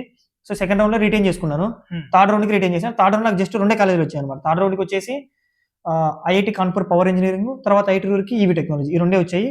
సో ఇంకా మనకి ఎలాగో ఈవీ ప్రిఫరెన్స్ అనుకున్నాము, సో అందుకే ఈవీ ఓకే. మీకు ఐఐటి రూర్కీలో ఈవీ వచ్చింది, ఎంటెక్ బ్రాంచ్. సో మీరు ఎలా ఫీల్ అయ్యారు అప్పుడు, అంటే ఎలా అనిపించింది? యాక్చువల్లీ చాలా హ్యాపీగా ఫీల్ అయ్యాను. సో ఫస్ట్ థింగ్ ఏంటంటే top college. Okay. Top college మనకు కావాల్సిన ప్రిఫరెన్స్ వచ్చింది అనమాట. సో ఇంకా ఆటోమేటిక్గా మీకు తెలిసిందే, మనకు అనుకున్నది వచ్చిందంటే కానీ ఆటోమేటిక్గా ఎంత హ్యాపీగా ఉంటాము. సో దానికి చాలా హ్యాపీగా ఫీల్ అయ్యాను నేను. అప్పటికే కొత్త బ్రాంచ్ ఈవీ అనేది. సో మీకు ప్లేస్ యాక్చువల్గా ఈవీ టెక్నాలజీ ఇక్కడ 3rd బ్యాచ్ అనమాట మేము. మాది 3rd బ్యాచ్ స్టార్ట్ చేసిన తర్వాత. సో మీరు ప్లేస్మెంట్స్ ఎలా ఉన్నాయి కనుక్కున్నారా, లేదంటే మీ యాక్చువల్గా చెప్పాలంటే నేను ప్లేస్మెంట్స్ గురించి అసలు ఆలోచించలేదు అనమాట. జాయిన్ అయ్యే ముందు నేను ప్లేస్మెంట్స్ గురించి ఆలోచించి జాయిన్ అవ్వలేదు. బట్ ఎక్కడో చిన్నది ఒకటి ఉండేది ఆలోచన, సరే ఎంత కాదనుకున్నా కానీ అట్లీస్ట్ ఏదో ఒకపోతే అట్లీస్ట్ మనం జాబ్ అయితే చేయాలి కదా అని ఒక ఉండేది. తర్వాత ఇంకా లింక్డ్ఇన్ లో నేను కొంతమంది సీనియర్స్ కనెక్ట్ అయ్యాను ఇక్కడ. సో కనెక్ట్ అయిన తర్వాత అంటే ఆల్రెడీ ఆ టైంకి 21st బ్యాచ్ జాయిన్ అయిన వాళ్ళు, ఎందుకంటే మా 3rd బ్యాచ్ ఉన్నప్పుడు మేము జాయిన్ అయ్యే టైంకి వాళ్ళు పాజిటివ్ బ్యాచ్ అనమాట. ఓకే. సో వాళ్ళని అడిగారు అనమాట ఏంటి పరిస్థితి అని చెప్పేసి. వాళ్ళు అన్నారు ఎవ్రీథింగ్ ఫైన్, అన్ని బాగానే ఉంటాయి, ప్లేస్మెంట్స్ కూడా బాగానే ఉన్నాయి అని చెప్పేసి అన్నారు. ఇంకేముంది మనకి ఎలాగో ప్లేస్మెంట్స్ అనే థాట్ సెకండరీ అనమాట. ఫస్ట్ నాకు ఎంటెక్ చేయడం ఇంపార్టెంట్, నాకు డిగ్రీ కావాలి. డిగ్రీతో పాటు నేను అనుకున్న స్పెషలైజేషన్ నాకు డిగ్రీ కావాలి. సో ఆ 2 చేశాను, ఆ 2 దొరికాయి. ప్లేస్మెంట్స్ అనేది నాకు తర్వాత విషయం అనమాట, ప్లేస్మెంట్స్ గురించి ఆలోచించలేదు. సో ఇంకా 2 ఉన్నాయి. తర్వాత సరే ప్లేస్మెంట్స్ గురించి ఒక కన్ఫర్మేషన్ చేసుకున్నాను. తను అన్నాడు okay well and good, very బాగానే ఉన్నాయి, పర్లేదు, మరి అంత దరిద్రంగా ఏం లేవు, బాగానే ఉన్నాయని చెప్పేసి అన్నాడు. ఇంకేముంది ఇంకా ఆలోచించుకుని వచ్చాను అనమాట నేను ఇంకా. ఓకే. అది. సో మీరు జాయిన్ అయిపోయారు ఐఐటి రూర్కీలో. సో మీ బ్యాచ్ వచ్చేసి 24లో జాయిన్ అయ్యారు, 24 to 26. సో ఫస్ట్ ఇయర్ ఎలా అనిపించింది ఇక్కడ మీ కోర్సెస్ కానీ, మీరు పెట్టుకున్న ఎక్స్పెక్టేషన్స్ కి మీరు రీచ్ అయ్యారా, మీ నాలెడ్జ్ అనేది దీనిలో మీకు ఇంట్రెస్టింగ్ అనిపించింది ఎలక్ట్రిక్ వెహికల్ టెక్నాలజీ అని చెప్పి ఆ బ్రాంచ్? ఇది యాక్చువల్లీ చెప్పాలంటే చాలా మంచి క్వశ్చన్. సో నా ఎక్స్పెక్టేషన్స్ మీట్ అయిందంటే లేదనే చెప్తాను. హ్మ్. నేను ఎక్కడో చాలా ఈ లెవెల్‌కి ఎక్స్పెక్టేషన్ పెట్టుకున్నాను. ఓకే. బట్ ఇంతవరకు మీట్ అయిందని చెప్పగలను నేనైతే. సో, ఇప్పుడు వచ్చే వాళ్ళకి మీరేం చెప్తారు? ఈ బ్రాంచ్ తీసుకునే వాళ్ళకి? వాళ్ళు ఒకవేళ ప్లేస్‌మెంట్ ఫోకస్డ్‌గా వస్తే మాత్రము ఐఐటీ రూర్కీలో ప్లేస్‌మెంట్స్ ఎలా ఉన్నాయంటే ఐఐటీ ప్లేస్‌మెంట్స్ అంటే బానే ఉంటాయి. But if you are more talent enough then you can place in any company. Like VLSI ఉంది. వీఎల్ఎస్ఐకి ఐఐటీ రూర్కీలో అందరిని అలౌ చేస్తారు. ఎలక్ట్రికల్ నుంచి, ఈసీఈ నుంచి. So every student is allowed to participate in the placements for VLSI.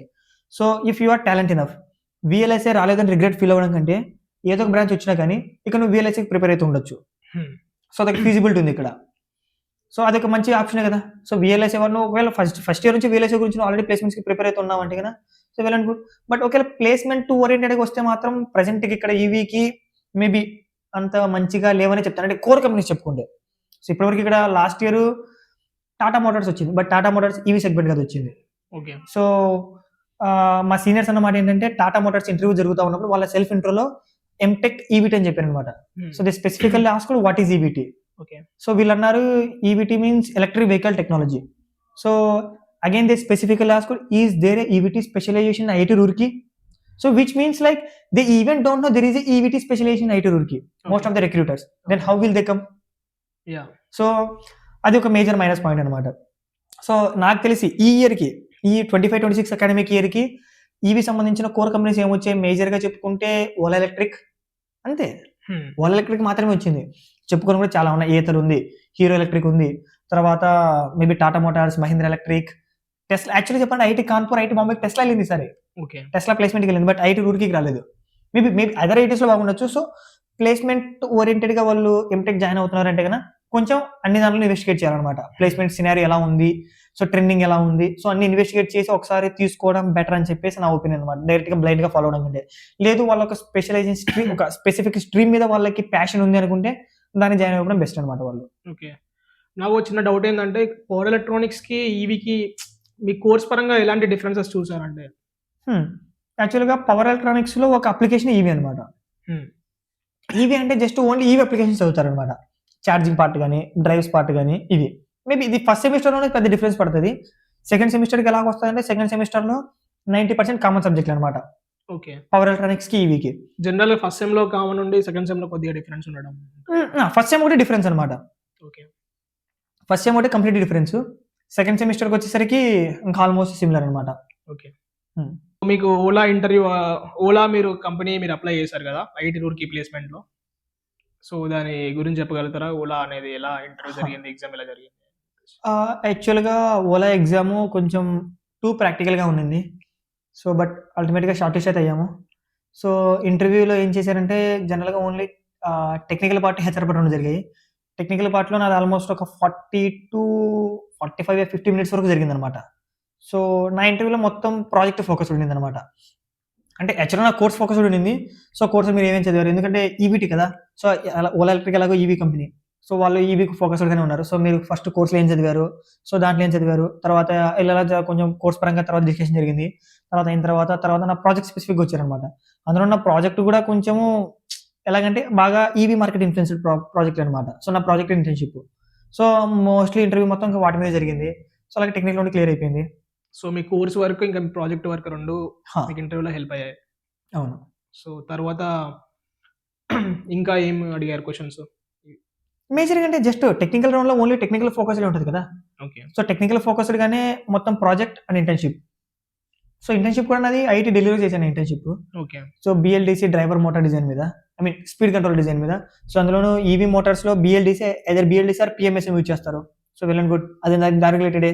So వాళ్ళకి ఎంత కావాలో అంత లాగారు. అంటే ఐ మీన్ అంత బాగా గట్టిగా చేశారు ఇంటర్వ్యూ. తర్వాత నా ప్రాజెక్ట్ వచ్చేసి planar transformer design. Hmm. So planar transformer designing అనేది రీసెంట్ ట్రెండ్స్‌లో high frequency DC converters use చేస్తారు. సో మనకు జనరల్‌గా చెప్పుకోవాలంటే ఈవీ అప్లికేషన్స్‌లో ఛార్జింగ్ పార్ట్ అనమాట. సో దానికి రిలేటెడ్ ఈవీకి రిలేటెడే. సో దాంట్లో కూడా బాగా డీప్‌గా ఎళ్లారు. సో ఆ 2 ఎందుకంటే 2 నేను చేసిన project and internship 2 EV related అయితాయి కాబట్టి సో ఆటోమేటిక్‌గా ఇలా అయిపోయిందనమాట. బేసిక్‌గా ఈవీస్ కంపెనీ ఎలా రన్ అవుతాయి? ప్లస్ రోల్స్ ఏముంటాయనేది ఎవరికీ సరిగ్గా తెలీదనమాట. సో మీరు రోల్ ఎలా ఉండబోతుంది? మీరు ఆర్&డీలో వర్క్ చేస్తారా? లేదంటే యాక్చువల్‌గా ఇప్పటివరకు మాకున్న ఇన్ఫర్మేషన్ ప్రకారం ఏంటంటే రోల్ అయితే R&D అనే చెప్పారు. ఓకే. యాక్చువల్‌గా చెప్పుకోవాలంటే ఈవీలో స్పెసిఫిక్ రోల్స్ ఏముంటాయని తెలీదు గానీ, బట్ ఇక్కడికి ఐఐటీ రూర్కీకి ఓలా ఎలక్ట్రిక్ తెచ్చిన రోల్స్ వచ్చేసి వెహికల్ ఇంజినీరింగ్ ఒకటి, హ్మ్. వెహికల్ సాఫ్ట్‌వేర్ ఇంజినీరింగ్ ఒకటి. ఈ 2 ఓకే. రోల్స్ తెచ్చాయి. మీరు 2 అప్లై చేయడం లేదు జరిగిందా? నేను వెహికల్ ఇంజినీరింగ్ మాత్రం అప్లై చేశాననమాట. ఓకే. సో, వెహికల్ ఇంజినీరింగ్ రోల్‌కి నేను షార్ట్ లిస్ట్ అయ్యాను. దానికి సెలెక్ట్ కూడా అయ్యాను. హ్మ్. సో, దాని ప్యాకేజ్ ఎలా ఉండింది? ప్లస్ ఇంకా మిగతా కంపెనీస్ ఇంకేమైనా వస్తే అవి ఎలా ఉంటది? మిగతా కంపెనీస్ అంటే మేబీ చెప్పలేము. ఎందుకంటే రావచ్చు, రాకపోవచ్చు. ఎందుకంటే ఐఐటీ రూర్కీలో ప్లేస్‌మెంట్ సినారియో ఈ టైంలో జరిగేది, డిసెంబర్ టైంలో జరిగేది ఫేజ్ 1. హ్మ్. నెక్స్ట్ మార్చ్ టైంలో జరిగేది ఫేజ్ 2. మేబీ ఫేజ్ 2లో ఇంకా మంచి కంపెనీలు రావచ్చు. మంచి కంపెనీస్ అంటే I mean in the sense somewhat completely 2 related electric just Ola కూడా 2 కంప్లీట్‌లీ రిలేటెడ్ ఎలక్ట్రిక్ అంటే EV only. So, like Ather రావచ్చేమో. మేబీ కాకపోతే ఇంకా హీరో ఎలక్ట్రిక్ రావచ్చేమో. లేకపోతే టాటా మోటార్స్ ఎలక్ట్రిక్ సెక్టర్ రావచ్చేమో. లేదా మహీంద్రా మేబీ పాసిబిలిటీ అయితే ఉంది. సో, మీరు ఫైనల్లీ ఎంటెక్ కంప్లీట్ కాకముందుకే మీ చేతిలో ఒక 30 ఎల్‌పీఏ ఎబోవ్ ప్లస్ ఒక మంచి జాబ్ మీ చేతిలో ఉంది. సో, మీ ఫ్యూచర్ ఈవీలో ఉంటదని మీకు అర్థమైతుంది. సో, మీరు ఇండియాలో ఈవీ ఎలా ముందుకెళ్తది? ప్లస్ ఇప్పుడు చూసుకుంటే ఓలా అనేది డౌన్‌ఫాల్‌లో ఉంది. అది నార్మల్‌గా ఈవీ అనేది కొంతమంది బ్యాటరీస్ కాలిపోవడం ఇలాంటివి చూస్తా ఉన్నాం. సో, ప్రజల్లో ఈవీ మీద ట్రస్ట్ పోతుంది. ప్లస్ ఇలా మీరేమనుకుంటున్నారు? ఈవీస్ ఎలా ముందుకెళ్తుంది ఈవీ సెక్టార్ అనేది ఇండియాలో అని మీరనుకుంటున్నారు? ఈవీ సెక్టార్ ముందుకెలా ఎళ్తుందంటే maybe I do not have any idea. Hmm. Being a technical person. But problems అనేది ప్రతి దాంట్లోనూ ప్రాబ్లమ్స్ ఉంటాయి. So, okay. మనం దాన్ని ఎలా రెక్టిఫై చేసుకుంటూ ముందుకెళ్తాం అనేదే ఒక ఇక్కడ పార్ట్. మెయిన్ ప్రాబ్లమ్ ఏంటి? టెక్నికల్ ప్రాబ్లమా? లేదంటే కమర్షియల్ ప్రాబ్లమా? కమర్షియల్‌గా అయితే ప్రజలు ఇంట్రెస్టెడ్‌గానే ఉన్నారు. ఎందుకంటే తక్కువ ప్రైస్‌లో మీకు ఎప్పుడైనా వెహికల్స్ వచ్చినప్పుడు వాళ్ళు ఎందుకంటే ఇక్కడ ఫ్యూయల్ అనేది మన ఎలక్ట్రిసిటీ మోస్ట్‌లీ కాబట్టి టెక్నికల్ ఇన్ ప్రాబ్లమే నేను చెప్పగలను. హ్మ్. బట్ బీయింగ్ ఎన్ ఆర్&డి రోల్ చూద్దాం నెక్స్ట్ ఫ్యూచర్ ఎలా యాహ్! ఉంటదో దాన్ని ఎలా మనం రెక్టిఫై చేయగలం అని చెప్పేసని. సో, ఇంకా వెహికల్స్ దీంట్లో ఈవీస్‌లో యాక్టివ్ రిసర్చ్ అనేది జరుగుతా ఉంది. సో, ఫ్యూచర్‌లో మనం ఎలాంటి అప్‌డేట్స్ చూడొచ్చు? ఎలాంటి దాటిపైన రిసర్చ్ జరుగుతా ఉంది? 2 వీలర్స్‌లో మచ్ డిఫరెన్స్ చూడకపోవచ్చు. 2 వీలర్స్ మాత్రం స్టిల్ బ్యాటరీ బేస్డ్ గానే వస్తాయి. But okay. 4 వీలర్స్ వచ్చి మాత్రం మేబీ హైడ్రోజన్ ఫ్యూయల్ సెల్ మీద నడవచ్చు. ఓకే. స్టిల్ బ్యాటరీ బేస్డ్‌లో ప్రాబ్లమ్స్ ఆటోమేటిక్‌గా battery prones to explosion. Definitely అది స్కూటర్ అయినా, battery based I mean 4 wheeler అయినా. బట్ ఏంటంటే I feel like somewhere else like EVs completely ఎలాగంటే రిప్లేస్‌మెంట్ టు ద కన్వెన్షనల్ వెహికల్సా అంటే I mean I just somewhere I feel no. Because నాకు కొన్ని personal problems ఉన్నాయన్నమాట. ఎక్కడ ల్యాగ్ అయితుందని చెప్పేసి. ఫస్ట్ థింగ్ వచ్చేసి ఛార్జింగ్ పెట్టడానికి at least half an hour to 1 hour wait చేయాలి. సో, ఈ హాఫ్ అన్ అవర్ ఇన్‌ఫ్రాస్ట్రక్చర్ లేదు. ఈ హా మేబీ ఇన్‌ఫ్రాస్ట్రక్చర్ ఉన్నా కానీ ఉన్నా గూడా. బట్ నువ్వు పెట్రోల్ బంక్‌కెళ్తావు. సో, పెట్రోల్ కొట్టిస్తావు, ఎళ్ళిపోతావు.